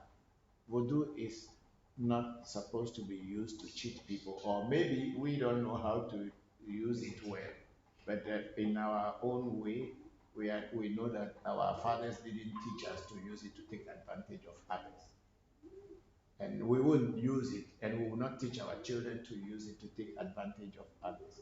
But maybe those people, those people who are using it to take advantage of others, maybe their fathers and their ancestors use it to take advantage of people. That's why they are following in their footsteps. But our shrine and the shrine of Dr. Cosmos and his company, we are trying as much as possible not to follow the path of everybody. So be aware that there are charlatans in this our traditional spirituality too. It's not everybody who is calling themselves teacher or Bokor or Baba are real people. Some are only here like wolves in a sheepskin, looking for opportunity to pounce on people. Most of them are in this. Some we even help them with healing energy. You will be pouring alcohol on it for that energy to come and kill you. Yeah, how can you somebody introduce a voodoo to you? I gave him energy to heal. He was pouring what a drink on a voodoo to come and kill me. You see? And it was the same people from his Mikra people who told me. So I went and I removed the energy from there. If somebody gives you a voodoo and to help you and then you want to use it to kill the person. So it's very shameful such people still exist, and I'm even wondering why Facebook still keeps such accounts on.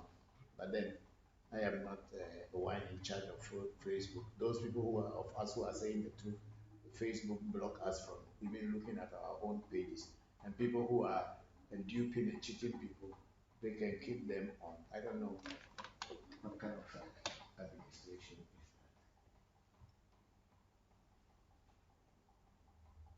Yeah. Okay, so we don't have many questions coming from Clubhouse or YouTube. Zoom also, we had Kodeyao Ajaku over there who spoke with us, and I think that's all that it is. So please if you have questions. I don't want us to do it when it is the last minute when we are about to close. Then all questions started coming in. Please, if you are there and you want to ask questions, please ask questions now.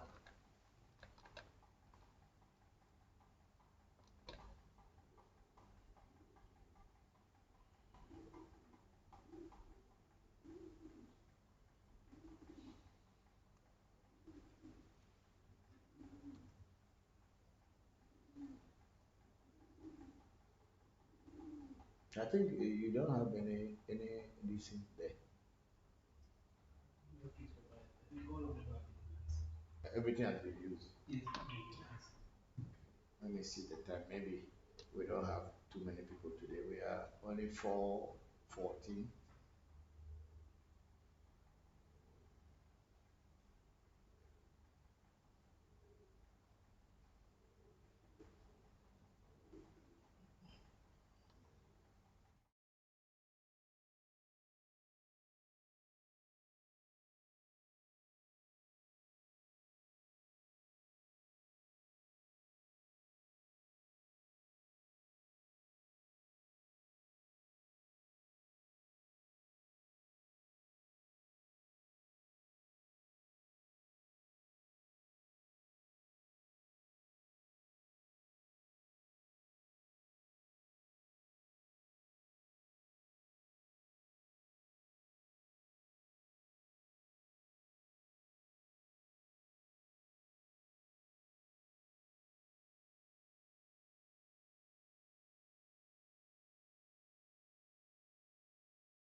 Okay, the transition, you put it on. Okay, put it on the list so we can be seeing it here too.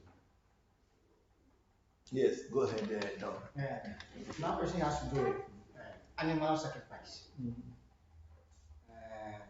I think the other time I asked the same question. I asked you a question on yeah, that what's your view on it? Because well, where I've reached now or where I'm getting to now, I don't want to take anybody's that is not in my lane view. I only take people view that are in my lane. My ancestors asked me to do sacrifice, do this. Yeah. And then someone will say, why am I using animal to do sacrifice? Yeah. So those of us who are using animal to do sacrifice, it's not good. And karma will deal with us and all those things. It is okay. You see, um, the people who say things like that are people who are against tradition. The first thing is when you want to practice Voodoo, Voodoo goes with animal sacrifice. Voodoo is not a Hindu meditation where when you cross your leg, you are not seeing anything, but you are deceiving yourself that you are seeing something. Voodoo doesn't go on that line. Voodoo, what makes a Voodoo to become a Voodoo? Herbs.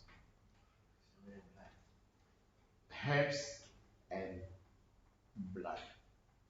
Why does the blood come in? When you put each and every blade of grass that grows on the planet has got a spirit behind it. Whether you know that spirit or you don't know that spirit, that energy behind the plant that guides the plant to look for its food and tend towards the sun to get its energy to be alive, it's an energy and it is a spirit. So every plant, every blade of grass on this earth has got a spirit behind it. Now, in Voodoo, what our ancestors know or knew, and still we are following in their footsteps, is that how to combine this herb that head, that head, that head all together to attract an energy from outer space or in the universe to come in and start to communicate and work with you. That's what I believe is. So the first part is getting the knowledge of which herbs to put together. When you put all these herbs together, now it is ready. It's like a mobile phone, like this one. You put all the components and everything inside. Then you need something to activate it to work with a particular network. So what do? You put MTN chip inside. You get the MTN satellite connected to your phone.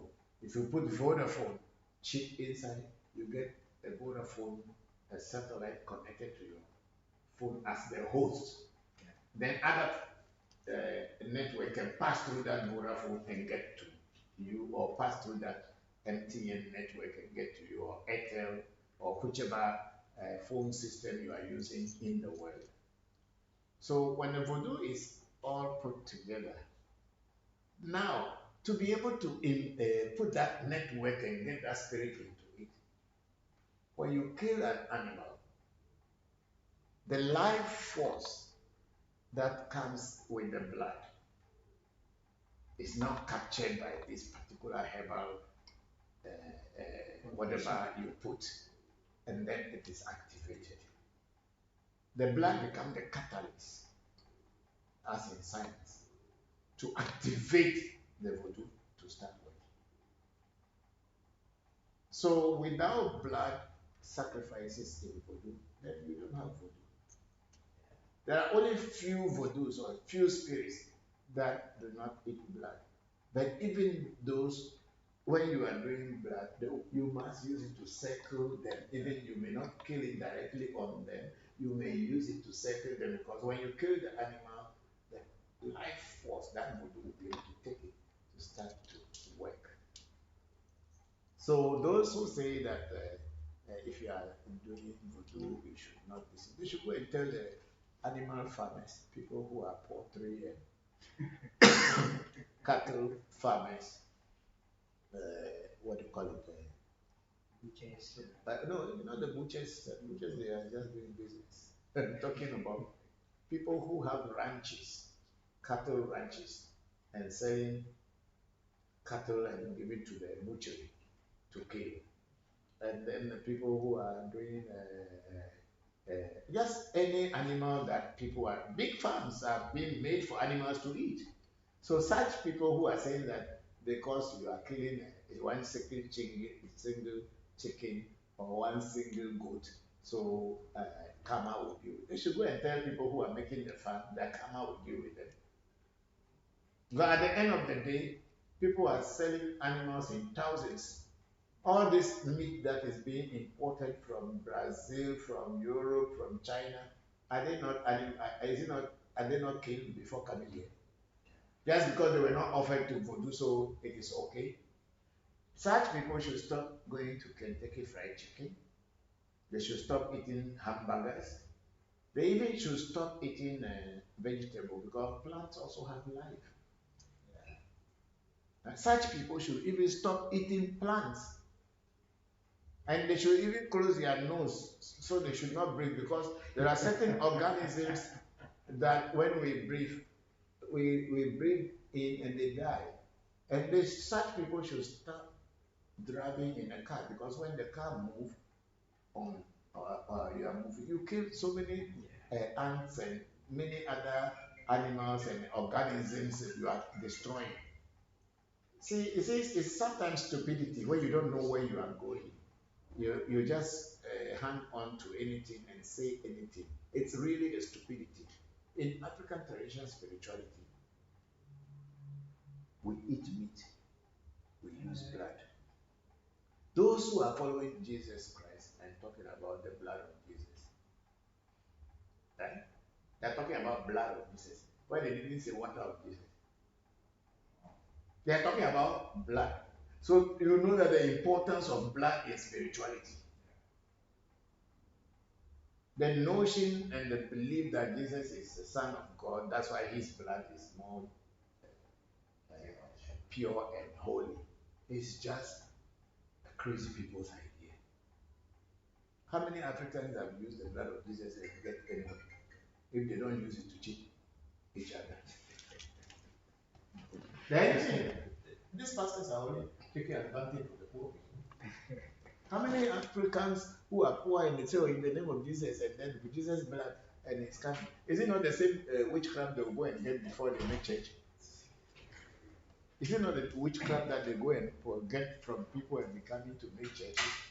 And then, so don't let people of that nature discourage you, because they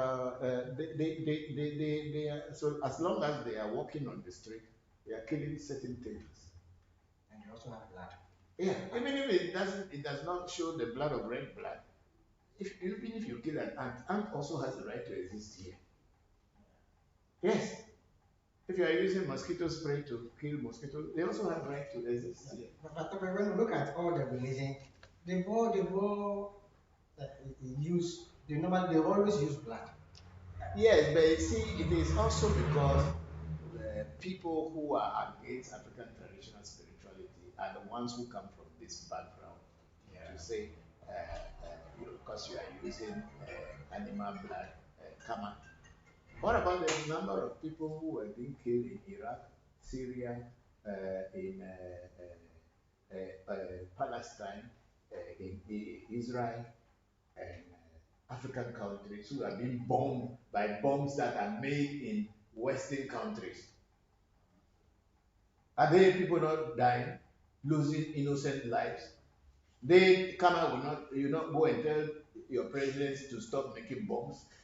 See how many people are being killed in Ukraine, in whichever way, whatever the reason. Why won't you go and tell the people to stop the war so people will leave? And I kill one chicken for my voodoo and say, come out, will follow me. You don't know what you are talking about. It is just ignorance, pure ignorance.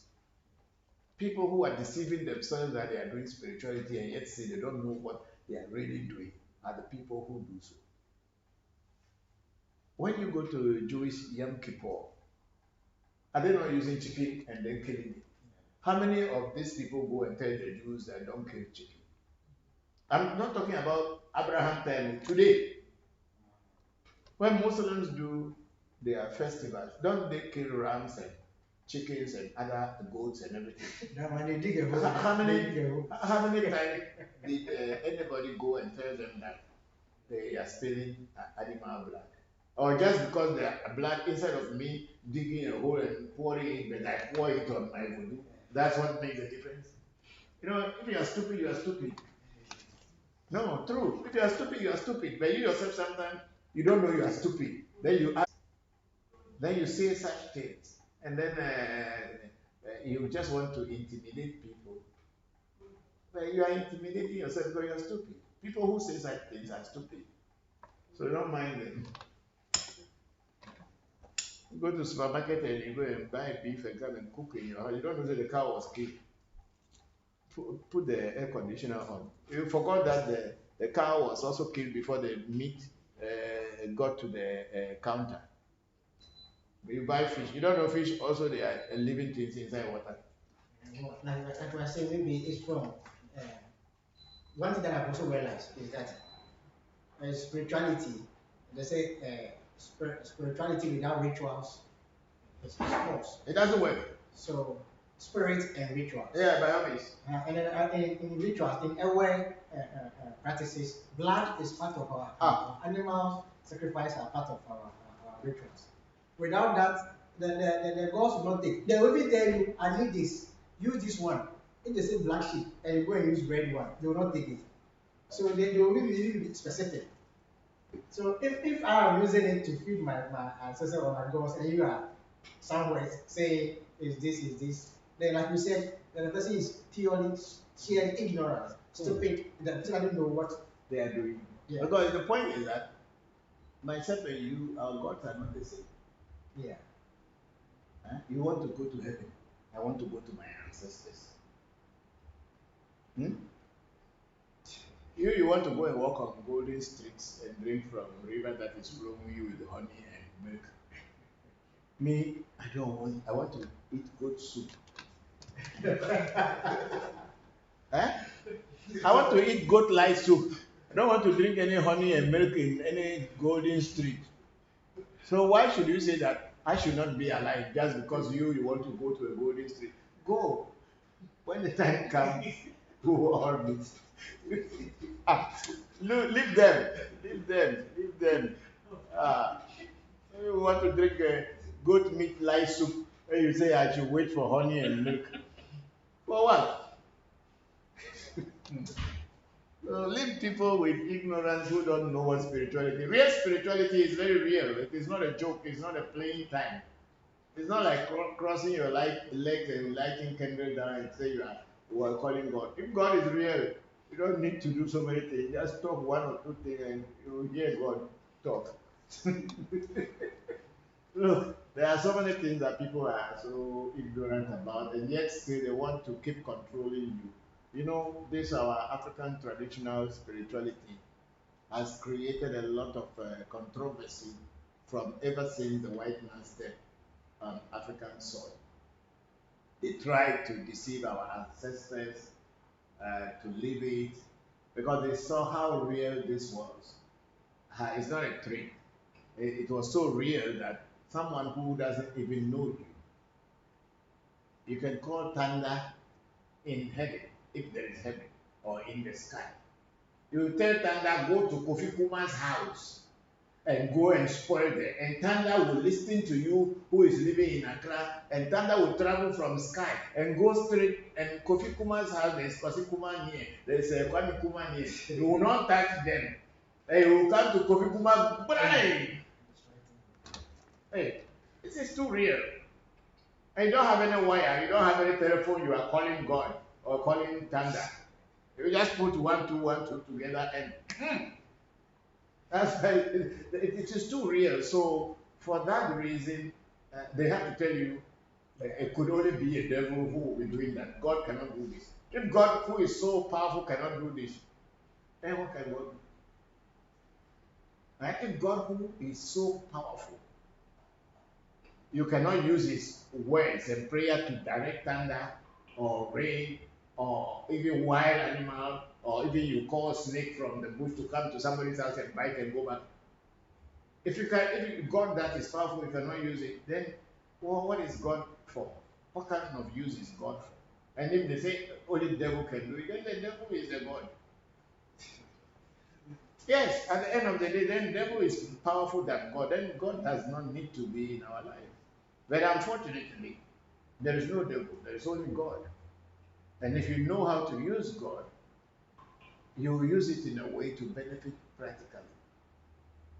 You don't need to wait for to die, go to heaven. Who is even in the heaven you are going to meet? Your grandfather is not white man. Your grandmother is not white man. But all the angels in heaven are white. Where are the great grandfathers who were all black people when they die? Where are they in heaven? Are they inside teaching? So that's why we don't see them. We have never seen any black man. Maybe very soon they will start to paint angels who are brown and flying around like with the white one. Because that is the technique of the religious people. When they see that your mind is changing, they'll start to distract you by certain things. Like how Doc was saying that a long time ago, the churches they don't play drums. And listen, the churches they don't play drum.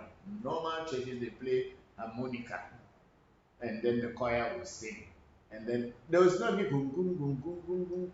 No, at the churches. But when the charismatic church and the spiritual churches came, and people who like dancing, they were going to disco when they were young.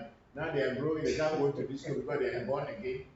So they went into the charismatic church. There they can dance like in disco. Then they are dancing for God. So that one is accepted. They are dancing for God. They are dancing for God. So when the bigger churches, older churches realize that everybody is leaving the big churches and the traditional churches and going into these small churches, they introduce drumming. I grew up with all this. It's not like somebody is telling me. I grew up with all this because I was born on a mission compound. So the church was not having drumming. But later, then the drumming came in. Then it started with the chorister or the choir. Then they will be playing it, and then the organ goes along with it, and the man who is using the stick and doing this. Slowly, slowly, slowly, now drumming coming. People are even dancing at Bese inside church. And pastor would dance as if he was in nightclub. And these are things you are telling me that is godly. Why long time ago they were not doing it? When they realize that there's no business coming again, as in the form of people coming to the church in their numbers to contribute, they realize that they are losing revenue. So they have to go back to what they have rejected before. The Church of Mormons that is in America. Before, they were saying that they didn't accept black people. But then it got to a point, Mormons are everywhere in Africa now, and wearing black and white and sitting on assault and going around everywhere and converting people to their church. And even the white man before, during the 500 years ago or 400 years ago of slavery, they said the black human beings don't have souls. Yeah. They were looking at black man as an animal. It doesn't have a soul. Then today, black people are the greatest pastors talking about God. This is business. It has nothing to do with God. It has nothing to do with God whatsoever. It is just pure business of fooling people and taking advantage of people's ignorance through intimidation. And they make it so down. They turn it upside down to the point that even your whole family member, you hate them brother, like they hate you all because of religion. What kind of system is this? If your God says God love the world, love everybody, love the world, why should you hate me because I am not the church member? I'm not a church member. If the church member, they are fighting among themselves. Pastors themselves, they are fighting. Don't you hear in Ghana when this Winners Church came? One of my cousins was a pastor when it was at second. Because of money sharing, they brought guns out. People shot guns in the church. Boom, boom, boom, boom. Because of money. So it is pure business. Even from the very beginning, religion was used as a way of making money. It's an economic tool and also a tool to dominate and control people. It has nothing to do with God so far. Because that's why if you look in every religious group, whether Christian, Hinduism, or Islam, there are certain class of people who are the ones who make the laws. Yeah. Nobody ever questions them. They sit down, they make the law, and then they say, you have broken the law. Whether they themselves have broken the law or not, you cannot challenge them. They'll kill you. In Saudi Arabia, women were not supposed to be driving. But recently, when this new prince came, that law that God had made that women should not drive, women are driving now. Where is the God in it? So the prince, the royal family, they are the gods. They decide who can die and who can live. Is it not? They become the gods. So women should not wear this thing. But then now women are wearing. So if once the king says, oh, it is okay. So the king is the God. He decides what God wants. Just like how our pastor opinion goes to take a dinner with Jesus, and then he come back in the morning and tell you what Jesus told him to tell you. Look, this is business. Let's talk about spirituality and forget this businessmen. And so when somebody tells you that don't kill animal for your spirit, don't mind them. They don't know what spirit is. Spirit eats blood and it gets power. They're not joking. Yeah, I know I was teaching some herbs here. If you were here when I taught the herbs. When we put the herbs together and the change comes. Everybody, didn't you see with your own eyes? it was not happening in my hand. So, what is real than that?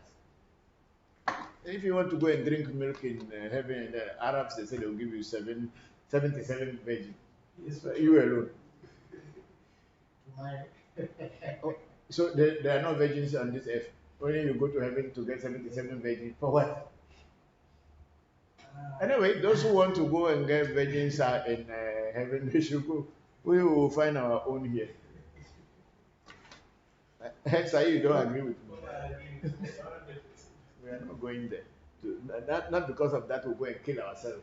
Not because of that we'll go and bomb somebody so that somebody should die, then we'll go to heaven. And what about the person you kill? The person doesn't have to go to heaven. Eh? Or you people are Muslims. Is it in the Quran that if the people you kill, they also will go to heaven? Yeah, okay, you don't know too much into Islam, so. Now, because if you are going, you alone, you kill about 10 people or 20 people, and then you go to heaven, they'll give you 77 virgins to marry. What about the 100 people that you kill? Where would they go to? What did they do? Or you all go and meet in front of Allah, and Allah will say, oh, well done. You killed these people just because you want to get 77 virgins. What about the people who, when they don't get any virgin to marry? Look, let us be serious with spirituality. Religion is a deceiver. No religion has come here for the benefit of humanity. They came here for their own benefit, and the class that continue to dominate and rule and enjoy their life forever at the peril of or at expense of the poor people. That's always been like that. Has always been like that. But spirituality is an individual thing. It's not a group thing at all. You can wake up in your room, pour your libation. If you want to kill an elephant, kill it. You go your way. Your God is with you. It's within you already. You just awaken. You are going. You don't need to convert people. You must follow African spirituality before you will see God. No. If the person's time comes, their own destinies or their own God within them will awaken, and they will look for the truth. None of us is going to live in this world forever. When my time comes, I will move on. Somebody will take my place. And when that person's time to come, he will also move on. So while we are here, let us live in the moment and do our best to protect ourselves and protect our loved ones and do the best that we can do for humanity. Forget about religion and these people. So somebody say it's karma on you. Tell him, okay, their karma is on them. Whatever karma they do, they will carry, it's also on them. When I was learning in India, our master said something that there was this guy who doesn't speak English.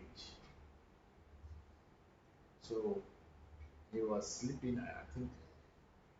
No, he either he was riding a bicycle or something, and then his bicycle spilled water on someone, not intentionally.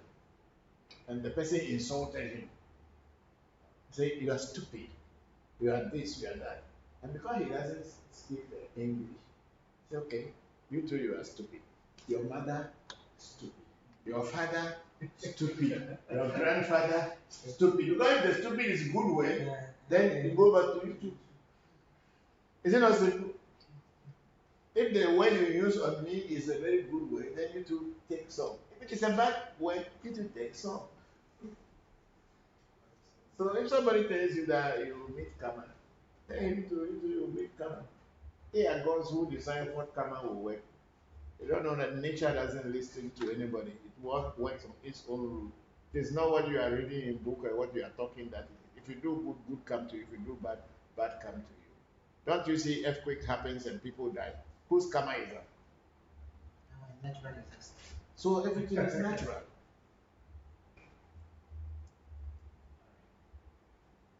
Innocent children can be in a room and the fire will catch and then that little child will die. If we go into our every traditional spirituality, we see it's in the child's destiny. It is the destiny that brought that child to be born there and that fire to come there to then the child to die.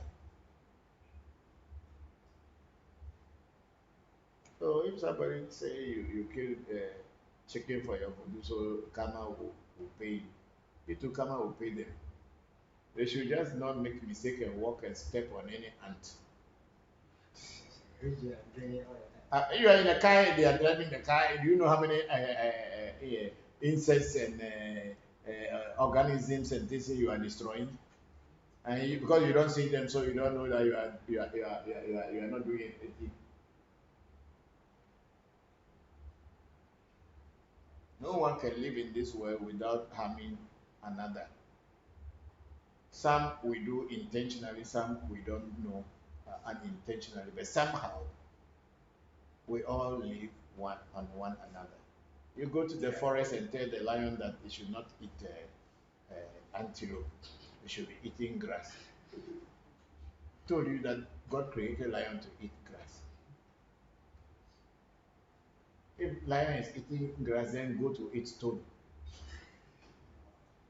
No, look at, you can go on all this thing. God created the animals that the lion will eat to be near the lion. Or at least if you look for them, you find them and you chop. And one thing you should notice that the lion will not kill plenty animals down without eating them. It will only kill what is hungry for. Once it is stomach is full, even if animals are passing its front, do not attack them. That's how nature is. We can only, the stronger lives on the weaker. The law of nature. So if chicken is close to me and I want to worship my God and I take chicken for it because my God said I want to drink soup, chicken soup. Why should they? Even in the Bible they say Isaac and Jacob. Is it not Isaac and Jacob? Their father was this. I think Jacob is the one who stole his brother's Esau. Yeah, somebody on Clubhouse or anybody tell me. I know it is Jacob is the one who stole his brother's Esau. It's Jacob and Isaac and Esau. Yeah, Esau is the brother of Jacob. Isaac is their father. Or Isaac was their father. And Isaac said he was blind, could not see, but he wanted to drink bush meat soup. No, so? Say he want to drink bush meat soup. And that time they were drinking this soup. God was not angry with them. It is only today when charismatic church come, then when me I drink soup, then God is angry with me. How? No, let's run it a little bit and come to understand. And Isaac, who was the husband of Rachel, is that not? Yes, Oh, me, I don't forget. Their uncle was Laban. Their mother was Rachel and Leah. Let me check. It's Rebecca is the wife of Isaac. Okay, Rebecca, not Rachel. Are you sure? Rachel is the wife of Jacob. Jacob's wife, he is the one who Rebecca was their mother. Jacob and Esau's mother were Rebecca. True. Then the man say, grow, they see again. We want to go, we want to drink soup. So he told Esau, who is the older one, to go and get some meat in the bush. That meat, before they will get it, they will kill it too. Yes, so when they kill it, God is not vexed. There will be no karma. And then The mother, because he loved the other twin child, which is Jacob, they tell him to go and kill a goat or ram in the house and make soup quickly before his brother come back. And then to because he's blind, if the son wear sheepskin, you no get nose, so he go smell blood, say it be sheepskin. Look, these are fairy tales, okay? And then so he drank the soup. The father who know the bush meat taste, and he gave a ram and all goats, and he don't know the difference between bush meat soup and house animal soup. Eh? Even this one, it be abojokpo. You know what they call abojokpo? Kindergarten story. So the man drank the soup finished, then he put his blessing for that one who brought the soup. Before the one who went to the bush, he go kill some animal and bring the soup for the father. So he drank already, but also he give the blessing. Blessing, he be what be blessing? Why is it that when you put hand on this one's head, and then another one come, why you not put hand for his head top?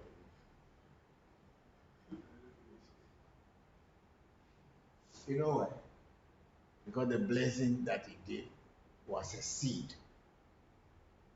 that he vomited and gave to that one swallowed it. And he cannot vomit another one because he only want to get inside his stomach. But people don't understand this thing. And they say he bless you, so he cannot bless himself. So let the people who want to go to heaven go. We are here. We'll go to Kojeto. Go and stay there. So anyway, I think we don't have any questions or anything here anymore. Some few are here. Okay.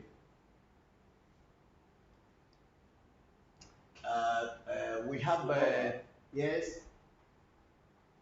Oh, this is Yeah. How are you? I'm on Clubhouse.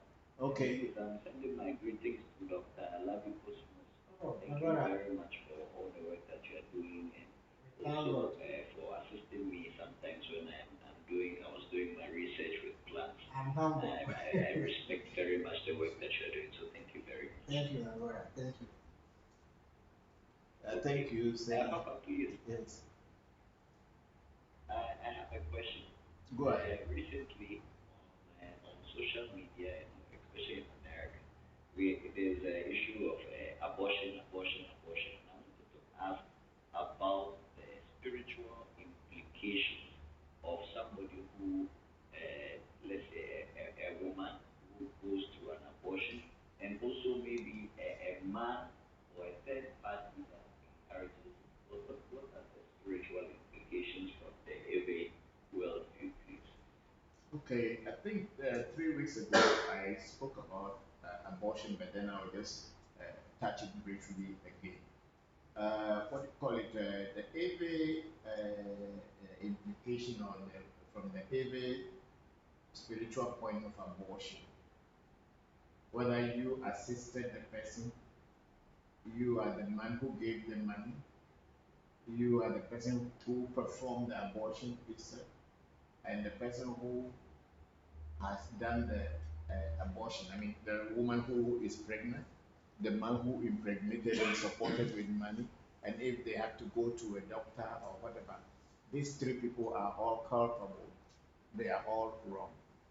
Because a soul that is coming into the world, nobody knows what that soul will become tomorrow. Okay? Supposing my mother, who was a widow, and met my father, and people were saying that when a widow finishes a widow's right, she's not supposed to marry immediately, because the children that they will give birth to will be very hot, very stubborn, and kind of children. So they are not. Supposing my mother had aborted me as a baby, do you think I'll be here today teaching the world all these things that I have known? And okay, let's say you said that. Supposing your mother had aborted you as a child, would you be here today also teaching people or doing all that you are doing for the world? I think the answer would be no. Okay. So, from the AB perspective, abortion is not a good thing. If you have done it in the past and you are not aware, but the moment you become aware that it is not a good thing, you have to avoid and do your best to avoid. Because when a bodiless soul that has left its body and it's now in the ancestral world or is in the psychic plane and is looking for opportunity to be born into this physical world to continue their journey towards perfection or towards godhood, has chosen you as a mother and chosen you as a father because of the congeniality in the vibrations that you both share.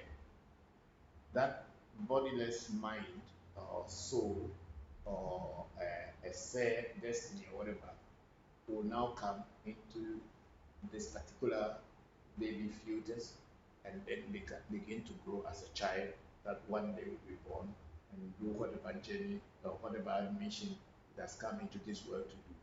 So by terminating that life that was coming, you have committed a blunder. And you will not be forgiven in the spiritual world. Sometimes, even on the physical plane, these children will block your, these aborted children or fetuses will block all your progress because they will complain to the world, to the world, to the maker of life, that you have blocked them, so they shouldn't bring anything towards you. Some people are going around suffering and going through all kind of challenges in this life, but they have forgotten and they don't even realize that the abortion that they might have committed at one time in their life, maybe in their youth or whatever, at the time when things were not good, so they think that, okay, I don't need to have a child this time and this child is to go. Those things come in our lives and come to block our chances and create problems for us somewhere along the way. We don't know. This is what we talk about karma, not killing chicken and say karma will follow you. But the chicken you kill it because you were hungry or some spirit was hungry and the meat is not thrown away, it's eaten. We don't kill animals just for fun, we kill them for a purpose. So in the early concept of abortion, it's just bad. It's not good to do because the consequences will come. And if you are not on this spiritual path in a very full form, you will not even know that that is what is causing the consequences. And you will be going from one priest to another, from one church to another to pray. Some women cannot give birth because they have done abortion in their childhood, and that child has blocked their child chances of having any more child in this life. And they will be going from one doctor to another so that they can get a child. No, it's just because one child probably was angry and then blocked the way because there was a lady that had done that and she got married, she was not having a child. And at that time the old man was alive. So the friend brought her here and we did a reading and they said because she has done some abortion in the past when she was younger, the children that she had aborted said that they don't want any child to pass through her. So any child that wanted to come, those children will tell them that this is a wicked woman. Don't go through her. And we have to do the rituals. I think you know how I do the rituals. We even have to kill her hands for on behalf of those children that she has aborted. We have to punish her on their behalf so that we now tell the spirits of these children that we are now punishing your mother to be or your supposed mother to be for aborting you. So please forgive her. And then with that, she got pregnant and had a very beautiful boy. So that's the atheists have so many ways of handling this spiritual field. We are experts on it.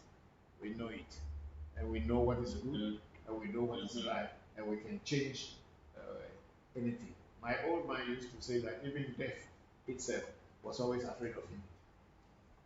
And I say, how and why? So if death catches somebody and wants to kill the person, he can tell death, give me that person and take this thing instead. I'll give you chicken and give me that human being. And death will release a human being and take chicken and go. And I have been doing it. Haven't you people been seeing? Can I come in? Yes, yeah. So I also want to come in this way.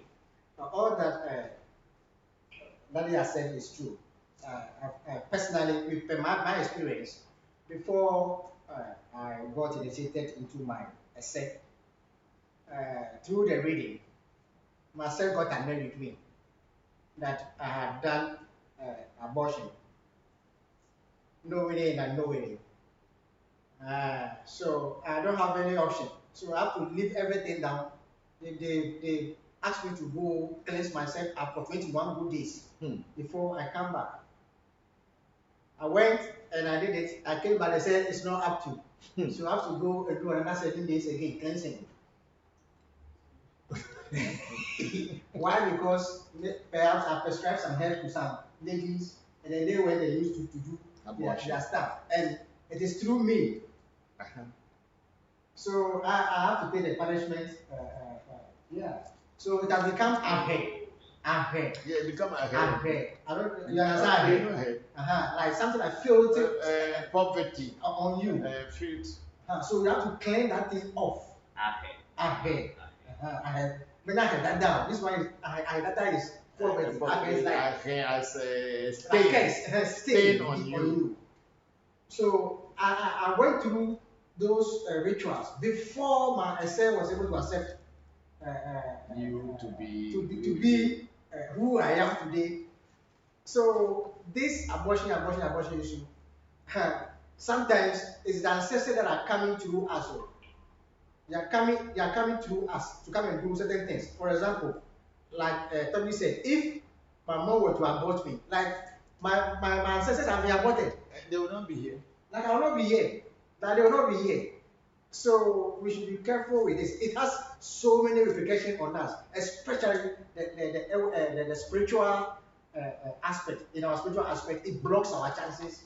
So truly, for me, if you want me a client for me to work on you one-on-one, cleansing is part of it too. Number one. Whether you've done it may not be you directly, but one or two things. You clean yourself up before everything.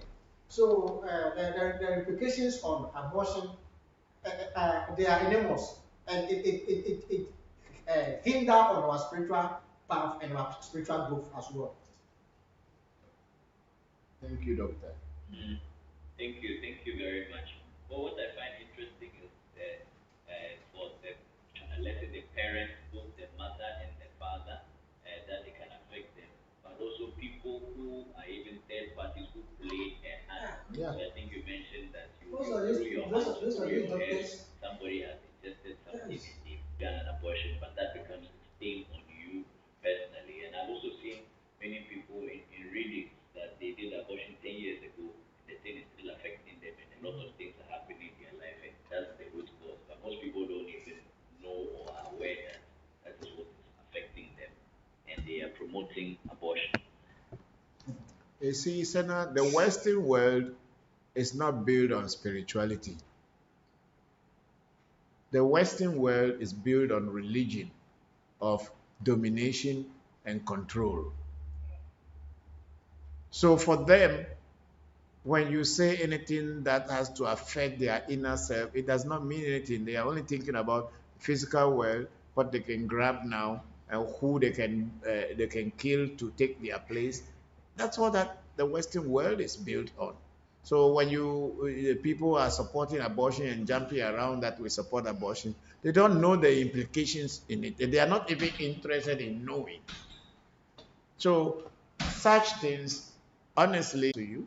So that's it. So just concentrate on your own spiritual development. You can advise people, but if they don't take your advice, it is not a force. You don't convert people. Thank you, Papa, and thank you, Dr. Apostles. Yeah. You're welcome. Thank you very much. This is Dio from Los Angeles. Okay, we are having two, one on Zoom and one on Clubhouse. So, Zil, can you hold on for a while with your question? I take the Zoom one, and then you can come in. Okay, thank you. Yeah. Yes, let's go on, Nuku.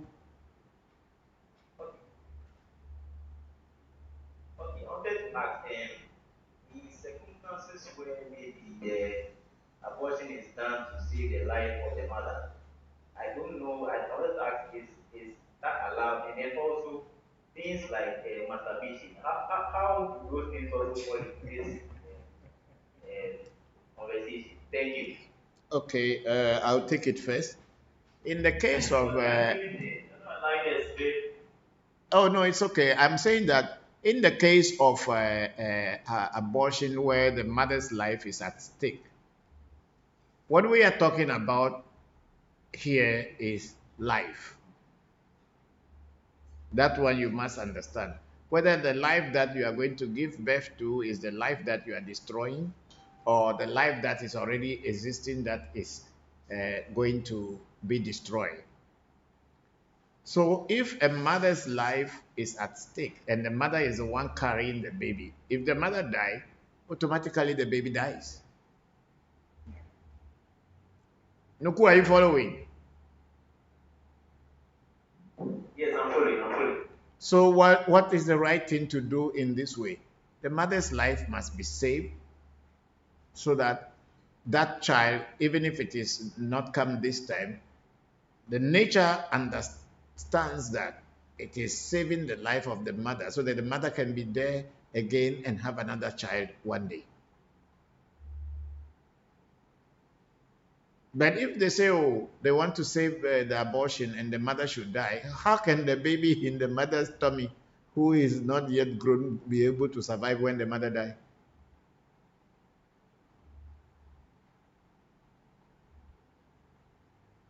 It's not possible. So, in that case, nature is not going to punish you because you have aborted, because you are saving life. When I was a monk, or we were in monkhood training, there is this one of the 10 commandments in our organization called Satya. Satya. Satya. Satya means telling truth. And then our master told us a story that supposing you see a man running and people were chasing him, and he ran into your room and come and you hit him, and then in few minutes later, you see these people chasing the person also came with clubs and machetes and all this thing and that. We are chasing this guy. Did you see the person? If you say no, you are telling a lie. Listen very carefully. If you say no, I didn't see him, you are telling lie. You are going against that satya, truthfulness. But if you say yes, you will be saying the truth, but a life will be destroyed. So when you find yourself in this situation, what do? You save life. So you say no, which is a lie, but it is a kind of a imperfect lie. It's a holy lie. It's a holy lie because in this situation, Satya is being adhered to, yet still you have slightly deviated from the absolute truth. Yet still that truth you are saying is, or that lie that you are telling is actually saving a life. So you will not be held accountable for that kind of lie. It's all built on reason and logic. So when a mother's life is at stake and an abortion is performed, of course, nature also understood. But if you know within your heart and heart of hearts that the mother's life is not at stake, but you told lie to yourself and the people and use that as an excuse, that is also upon your head. There is nothing that escapes the eyes of nature.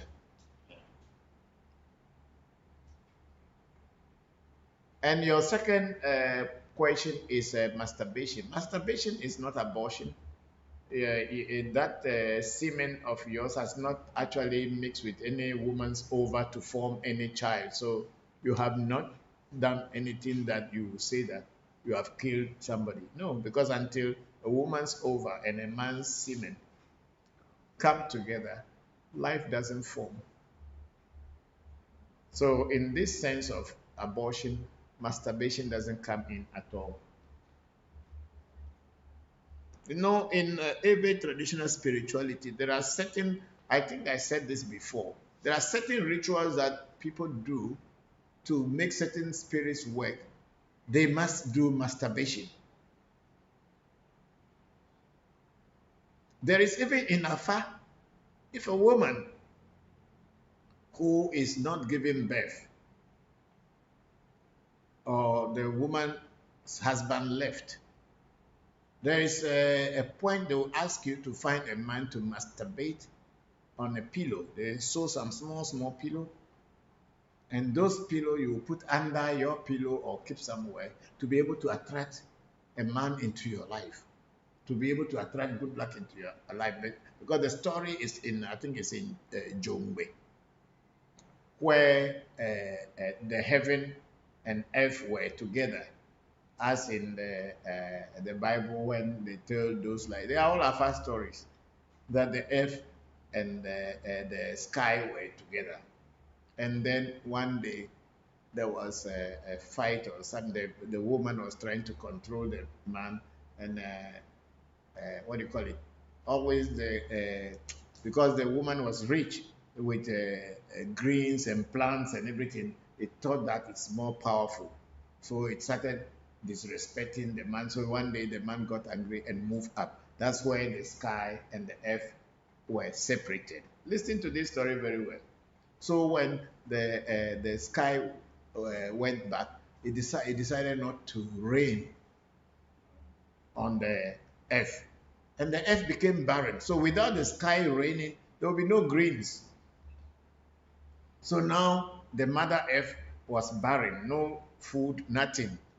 So he went to Afa to consult what is happening. They said, this is what is happening. Your husband has left you in anger, so he decided not to shower you with any blessings, because you were thinking that you were the one that was having your own power to do everything. That's we say it in Africa. If you have a woman and your woman is richer than you, you are in trouble. You don't see before. You are in trouble.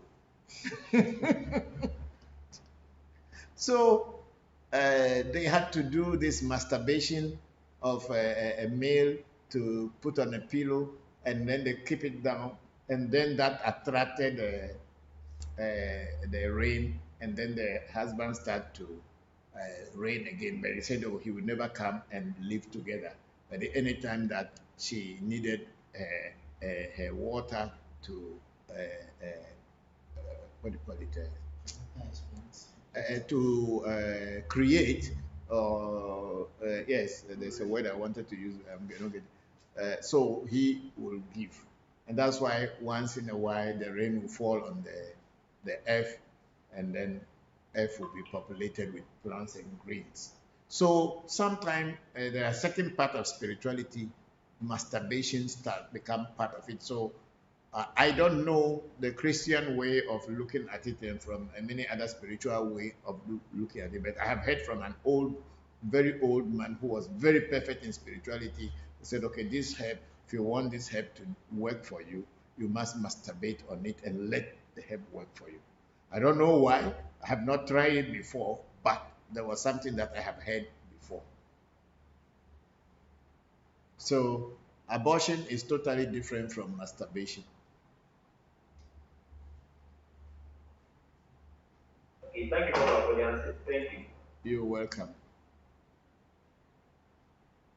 Yes, Zil, you can now come on, please. Yeah, I'm having a hard time hearing. I'm just having tech issues on my end. You cannot hear us? I had a guest. It's me. It's not. I don't think it's on your end. It's me. And then Okay. also I had a guest come over, so I was distracted. So I didn't hear everything you were saying. Mm. In response to Senna's question, can you hear me? Okay. Yes, I can hear you. Okay. So for me, looking at You should bring your mouth a little bit to the mouthpiece because you are far from your mouthpiece. We can't hear you well. Okay, I don't even know where the microphone is on my iPad. Can you hear me better now? No, still not very good. You can. It No. could be better than this if you can get it. Better now? Is it better now? Can you use Zoom? Um, mm, yeah, yes, okay, but yeah, where is the link on the chat? Is a link there? So there's a link on the chat. Yes, because here you are far away from your mouthpiece, so we can't really hear you. Okay, what I can do, I think, is put on my Bluetooth headphones, which is usually what I do, but I have you on speaker, so let me try that. You can go to someone else while I try to get my tech issue straight over here. Okay. Is there anybody wanted to say anything, please?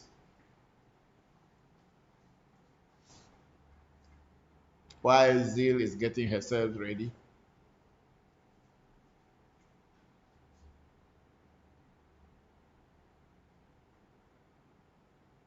But I have a question on the abortion topic.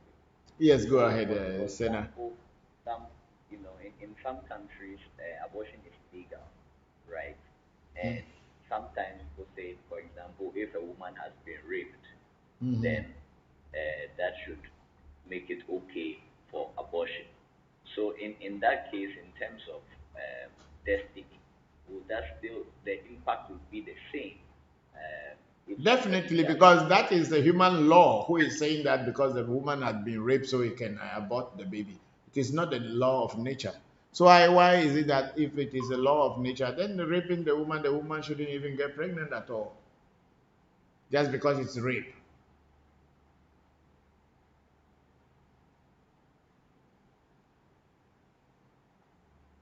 thank you, Papa. If it is according to the law of nature, because a woman was raped and she get pregnant, so it is okay with nature because she was raped, so she should be she should have abortion. Then nature should have made it that if a woman is raped, she shouldn't even get pregnant at all. What we are talking about, that life that is coming into this world, you don't know which way it has to come through, whether through a consensual sex or through whatever. Once that fetus has taken, or that life force has entered into the fetus of that child, or that has entered into that pregnancy, it's life. Whether it's going to be a criminal or going to be a president, or going to be a president criminal or criminal president, or whatever, it is the journey of that uh, uh, uh, uh, fetus or that soul to continue and come into this world and then experience whatever it has come here to experience. Sometimes also, even animals who are going to have the first experience of life, or have the first experience of human life, may also come through that. But then when they are born in this world, they only know how to fight over food, look for a shelter, and then have sexual drive, and then food. There are about four fundamental factors that they will cling to when they are in this place. Just like how animals, they fight over food, they fight for shelter, what do you call it? Food, shelter, sex, and another thing. There are four of them. How they can just live here. Those are just four fundamental things that the animals would, and their first experience in human life form. That's how they will behave. Most of them are people they lock up in jail because their behavior is more like an animal. They don't care coming to cut somebody down with a knife or gun just because over a simple misunderstanding over food, over woman, over place to sleep, and protection. Yeah, security. They don't care doing that. They can easily. So such people end up falling into many, many troubles. But then when they die and come back again into this world, slowly, slowly they begin to learn more about how to live as a human being, and then they become perfect. We all had passed through that, but we cannot remember those times. We are only remembering now. But then we will again move from this stage where we are to a higher stage as we grow in our spirituality. Maybe not in this lifetime, but it may be in many other lifetimes to come. So when a life is coming into this world and you terminate it, it's really a very serious thing. Well, yeah, so now to add to it, I'll still use my personal experience. As in, what I was one told by my ancestors is that the day I will kill any innocent soul, that day they'll stop giving me those all the energy that help women to have babies. Those energies will dwindle. They'll go away from me Mm-hmm. because they are here to bless life, to bring life into being. They are not here to curtail, to terminate, or to destroy life. So to abort or to take off, to kill an innocent soul, it's not an easy thing, and it's not good as a spiritual person. No, there's so much temptation, especially when a pregnancy occurs when you are not ready, and you begin to look at all kind of options and avenues to get out. Abortion is the most simplest option to you because you look at the life that is coming and you are not ready. That temptation is definitely there. That is why it is also good that those who want to have sex should make sure if you're not prepared to have a child, then don't have unprotected sex in order that you can actually help yourself by avoiding to get into trouble.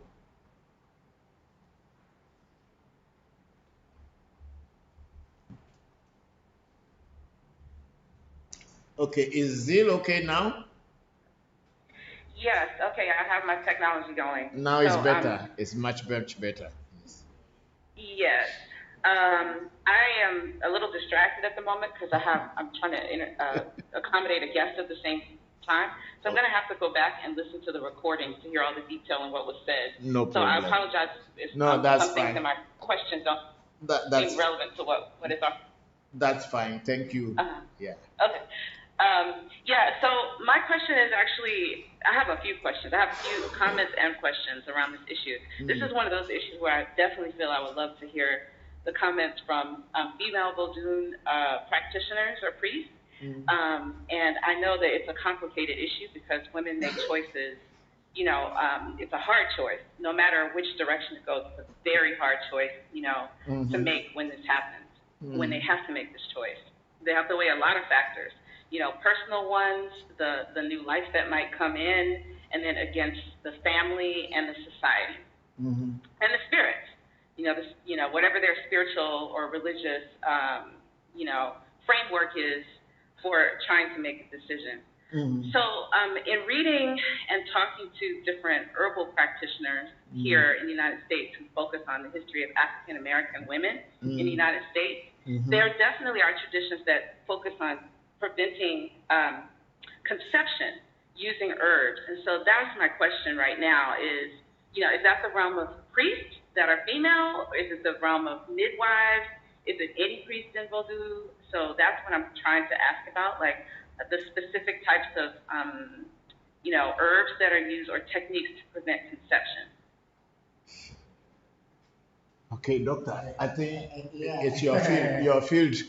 Go there. So when you go after that, I can come in. Okay, if I understand your question very well, yeah, while there's no conception. Oh, and can I just ask the guest to speak a bit more slowly because it's difficult for me to translate the accent. I'm so sorry to ask that. Okay, and he will explain, and then I'll come back if I need to.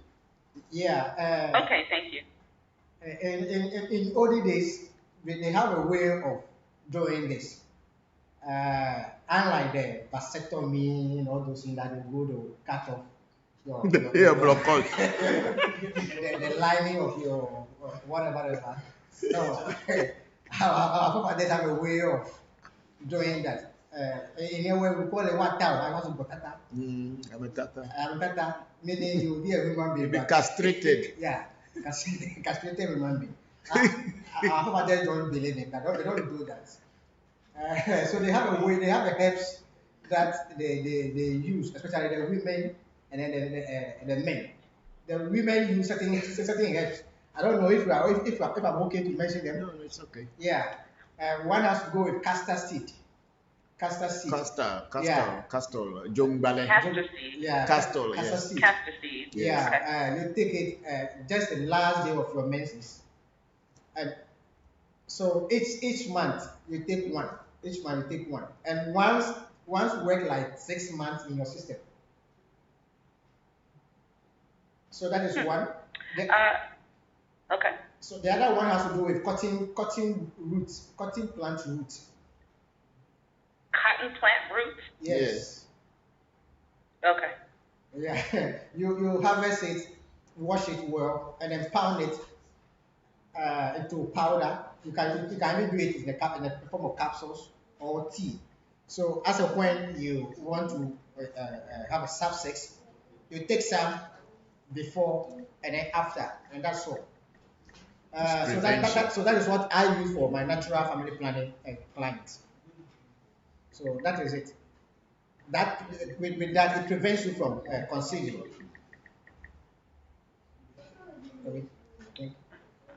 Okay, so and I heard something about okra. No okra.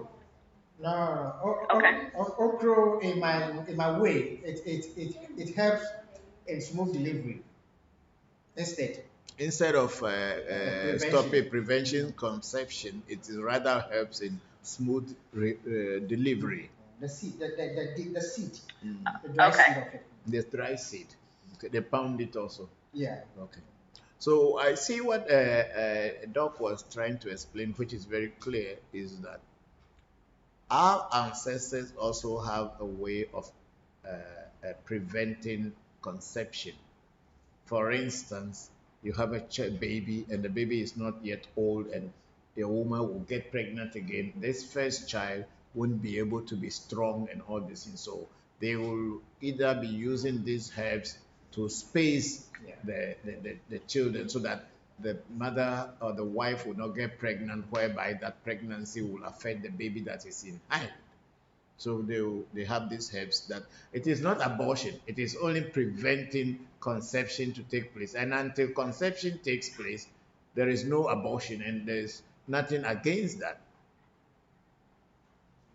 But if you don't conceive, there is no going to be any abortion. And then if there is no abortion, so you have not broken any nature's rules or laws. Shut your fucking mouth! Who is there? Someone joined. So somebody was shouting, that's why I stopped a little bit. So okay, so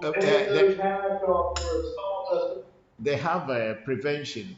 There are herbs that are you can use Fuck you, you're African bad. as prevention this thing. So there are herbs that are used in preventing this what do you call it conception, and that's the ones that the doctor mentioned that And is a there are more, but these are the common ones, the ones. cotton roots, cotton plant roots that can be pounded and made into tea. Yeah. Before you drink it before sex and after sex, and also the castor seed. Maybe if you want to know how to use it, you have to contact doctor, and he will tell you how to use it. But it's just telling us generally that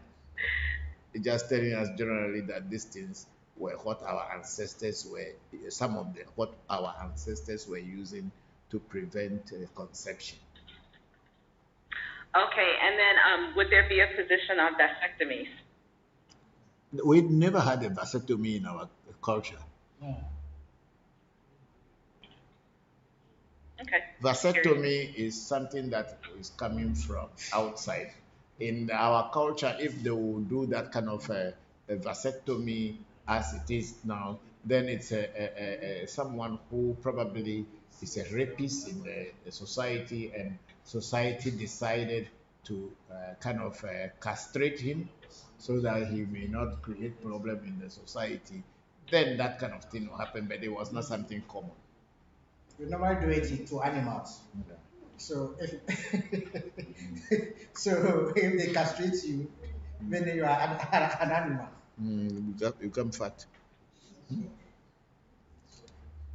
Okay, Zil. So that if you have any more question on that, please, and then I can go on take other people's question on the screen.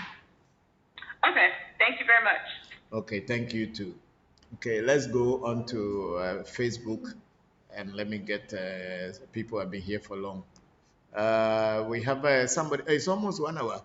NS Aleche say African spirituality is full of science. I love African tradition.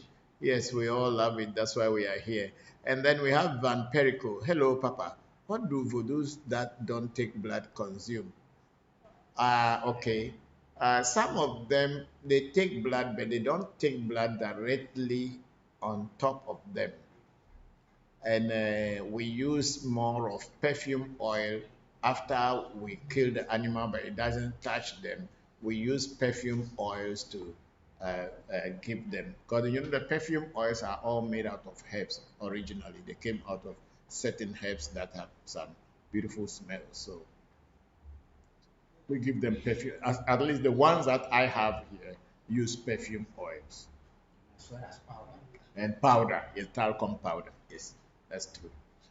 And we have our big sister Oluchi in France saying peace and love, Papa, and my regards to the family. Thank you very much, big sister Oluchi. We are very grateful.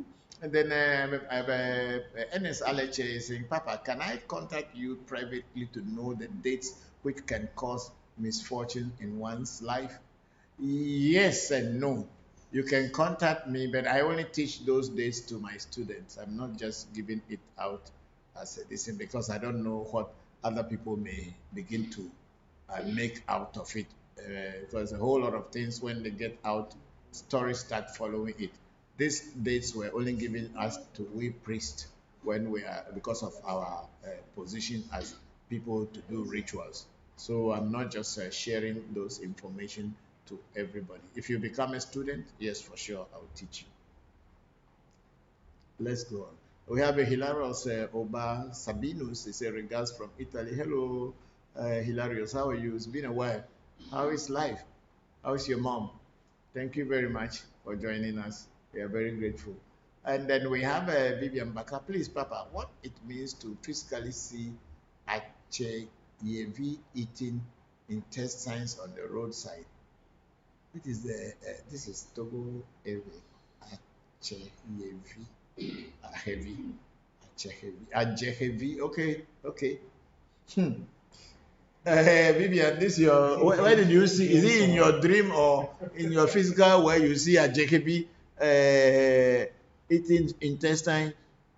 If it's a dream, it's not good. Even if physically, maybe that will at least it catches prey and is eating. But if it's in a dream, it's not a very good thing. Nah. But Ajay heavy, they actually eat animals. They eat the prey. So if you see physically eating, I think it is just one of those things. But in a dream, may not be that great. Then we have Hilarious Oba Sabinus again. Do you plan an end of year celebration at the shrine? Yes, we are going to do it in December, end of year in December. We will start from somewhere on the 20th of December and end on the 31st of December.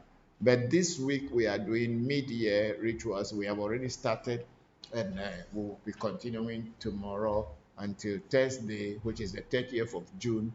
We will end, or we did some ancestral feeding yesterday. We still have one more ancestral feeding to do for people who died traumatic death. I haven't done that one yet, and I'm hoping that by Tuesday I should be able to do that before Thursday. So, yes, Hilarious, we are planning to do end of year in December. For us, it's a yearly ritual.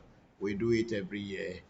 Maybe if I am no more here and my children don't want to do it, then that's that. But as long as I am alive and I have the strength, it will be something that will always happen. Thank you very much. Okay, we have Mario here. Say, Daddy, can you tell us about Shango? Mario, you see, Shango is more of a Yoruba spirit. We call it Hebiaso. That's the one we call Hebiaso in Ewe. I don't know much about Shango stories. Shango is more of Ifa, and mostly in the diaspora, people are more to that. It is a very powerful thing, but I don't know the stories of Shango. When you ask me about Hebiaso, it's the one I was saying in the beginning, Thunder, the spirit of thunder.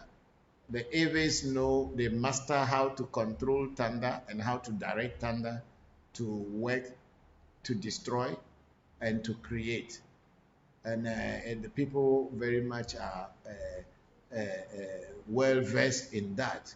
That's why Hebiaso Vodus in Eveland are very, very, very feared, because when you go to them and seek for their help, like I think about 2 weeks ago, there was a boy who was selling coconut in Ho, the capital of Volta region, and we don't know what happened. Small rain wanted to fall. Go use here. Small rain wanted to fall, and the thunder just make a face going to strike, and before we know, it is in the news that the child was struck by thunder in front of other people. His two friends were there. They felt the effect, but they didn't die. They were taken to hospital. But this one, who was a coconut seller, died, and his cutlass and coconut were all in front of it. So thunder, as in the form of a Hebiaso, is a very powerful force, and our every tradition, they master how to control and make good use of it. So that's what I know. But in the form of Shango, I don't know so many Shango stories. I don't really know, whereby I'm going to tell it and be telling lies. So I'm not into that. I'm into Eve Voodoo. I'm not that much into Yoruba Ifa. I'm into Eve Afa and Eve Voodoo. So when you ask me about those things, I will. I know Shango and Hebiaso are the same thing, but from two different cultural backgrounds. The Aves and the Fon, they call it Hebiaso, while the Nigerians call it Shango. And then we have Kwame 924. Hey, good afternoon. I heard of a traditionalist who was levitating off the ground from meditating. What's the purpose of this? Is it unique to system voodoo? How is this done? People do not levitate and we don't meditate. So that one, I don't know about it. So you better find out where you heard that one from. We don't know anything about any voodoo priest meditating and levitating. So we don't know. I'm sorry to say so, but you better find out where you heard that one from. not from my shrine.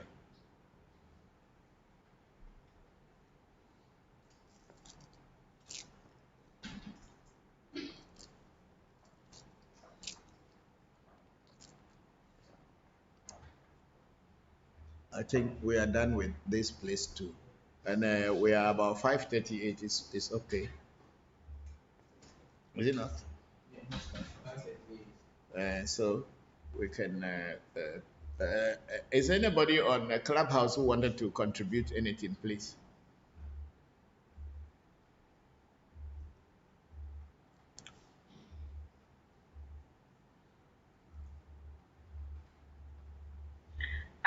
It's Neil again from Los Angeles.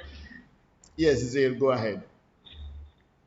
After I re-listened to this particular recording, then maybe next week I'll have comments or questions. I mean, I just, here in the United States, the abortion issue is huge. And so for me and many of the people that most align with me politically, spiritually, when it comes to women's issues and all of that kind of thing, we are very, very sad about what the Supreme Court has done. In our country, especially within African American culture, Black women have sought to have more and more power to try to, even in the midst of enslavement, have as much power over our reproduction as possible, because capitalism and white men have done the best that they could to control our reproduction. So that meant very likely a constant, perpetual state of being raped for hundreds of years, or at least powerless in the face of the system that we're in. And so abortion needed to be something that was done for many of the women. So they sought out midwives, they sought out herbs, they sought out whatever they could to control their situation the best. That meant not having white men's children or other men, the children of men that white men said they had to have children with to breed more people, more Black people of African descent who were enslaved.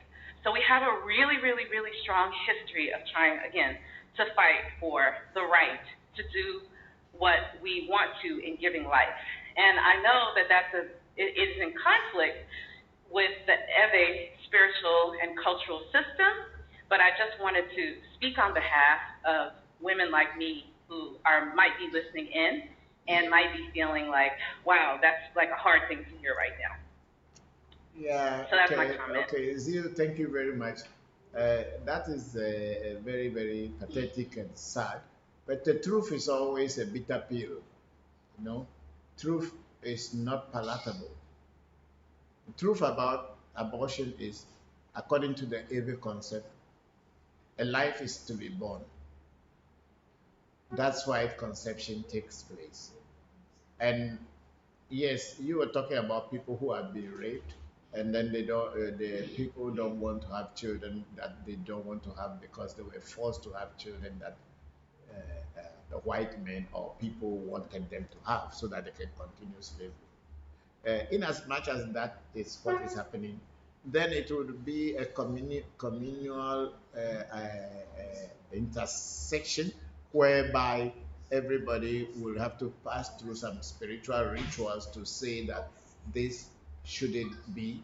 And I don't know how to present it, because even in our society, people who cause abortion, sometimes they have to go through certain cleansing. If it becomes necessary that they have to do abortion, it's against nature, it's against the laws of our culture or Ewe spirituality. So they usually go through rituals that will cleanse them from this. And that's why I was even saying that we do rituals for people who had done abortion in the past, and that situation is disturbing them. And we do rituals in order to change the situation by cleansing it. But just because it is your system over there, we are not saying that don't do abortion according to your system. No, we don't have a problem with that. We are telling it as it is from every concept of abortion. It is not from any other world concept. It's from the Ewe concept that abortion, when you do, there are consequences. So if you are living in America and American society and the system is that you must have abortion. That means it is not every system. We are talking about what our culture is. Well, to add to that, in certain aspects in our culture, uh, there are certain instant justice that women go through when you try to abort a baby in certain families. As soon as you try it, you die. Some women they don't abort their fetus. They don't, or some families they don't abort their babies. No, no, So if you if do, you die. you the woman you try it, It's not even a government side at all. It No, has no, no, nothing no. with what you do it secretly, you you die. die. Because the energies in that family, in that house will not condone with that. As soon as you try it, you die with the baby. So in our side, we don't condone that kind of thing at all.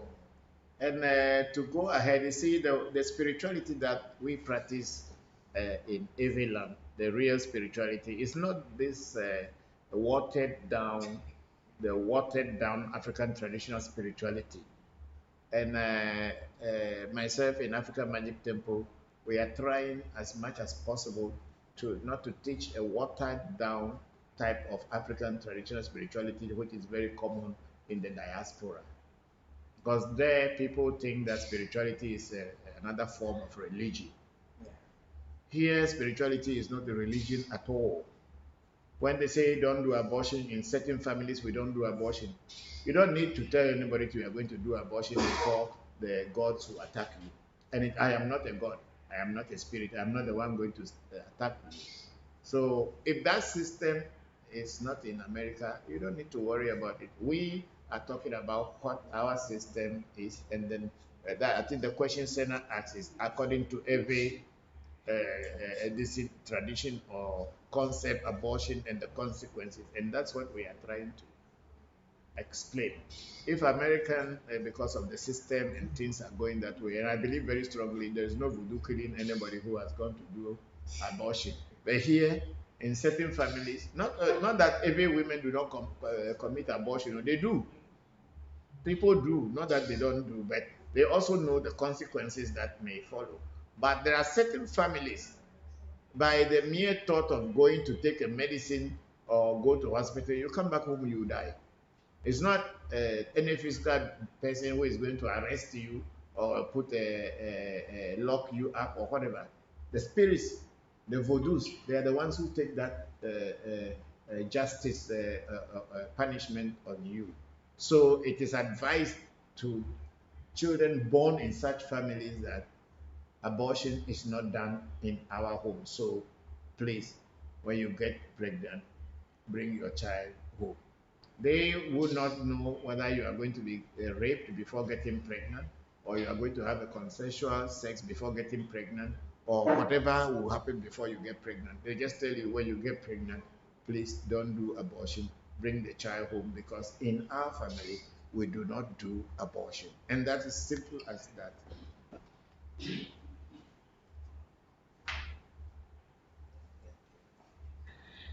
Thank you. You're welcome.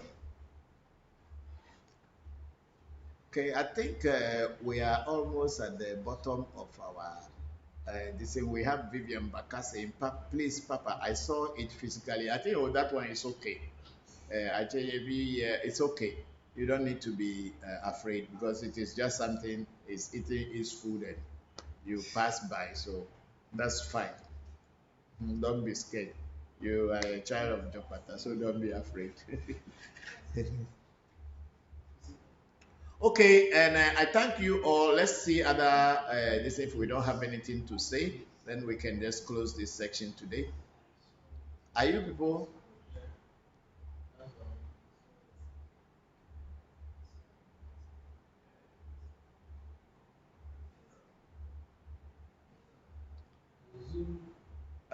Zoom. There was a crazy man coming to insult people. But what is his problem? I think he's a loser in life. He's a loser in life. You are not on our program and then you come in to insult people. He's a white man. That's why he was hiding his face. But people are stupid. What does it concern you? Is it a force to come and listen to us? Sometimes like that. When they are being hit with the reality, they don't like it. Yeah. He doesn't expect that people should know. No, like this abortion thing we are talking about. We're not talking that abortion in America, but we are talking about abortion in our culture, what the consequences are. It is not because if your system uh, forces you to do what you are doing, I mean, it's not every culture. We are talking about from our uh, concept, what it entails.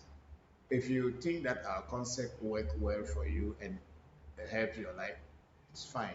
If it doesn't work for you, it's not a force. Spirituality is not a force. You make your choice and you follow it. If a good thing comes out of it, it is for you. If bad come out of it, it is for you. Nobody forces people in spirituality, and it is not a political issue. Spirituality is it should not be a political issue because once it becomes political, then it becomes a religion. It's an individual thing.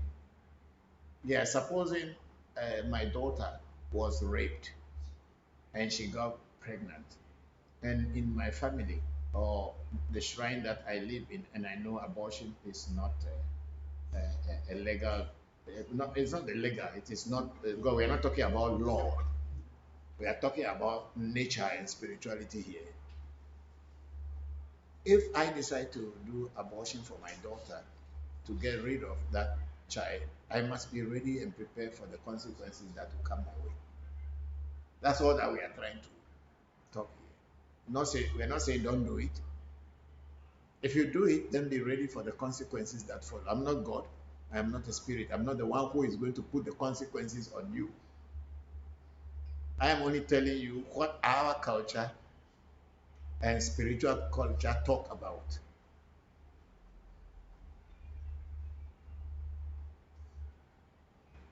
Okay, so we will close today's section and we will see you again next week, God willing.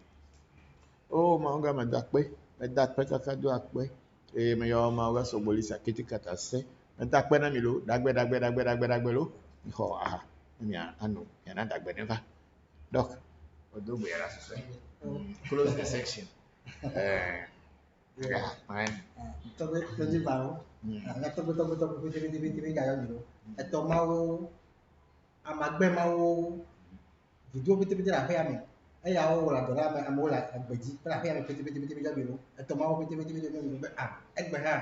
Niga pere mi wo. Apa session. So successful. Ake yang mi ora no tuale me. Ake na gba wa ya. Na ira. Ike wa. Atau mi awon ayi ke mi le mu fia mo la mo ku bua to mo mi le nya si lo mi a me do bora ka me do mu ka na me do bora mi a mo be awo mi a wo mi le mai ji o awo ke ke ni ya ton ji o Godo ya mo ko ha ko a me ya mi jodo ame yo. Bere ya na bela pa ma me lo ya na mi mu se na down ya ku jiro o mi ko mi a po ke ka nya susu ka fia nu ko be wa nyo la boyo me Ache. be mau hilo no nya ba ju ba iri wa ko wa no mi lo Ache. Apo wadi. Yo, punto Americana Zimbolo. I'm thanking all of you today for today's section, and also very grateful that Dr. Cosmosa was with us and also shared his ideas and his knowledge on things that we all don't know much about.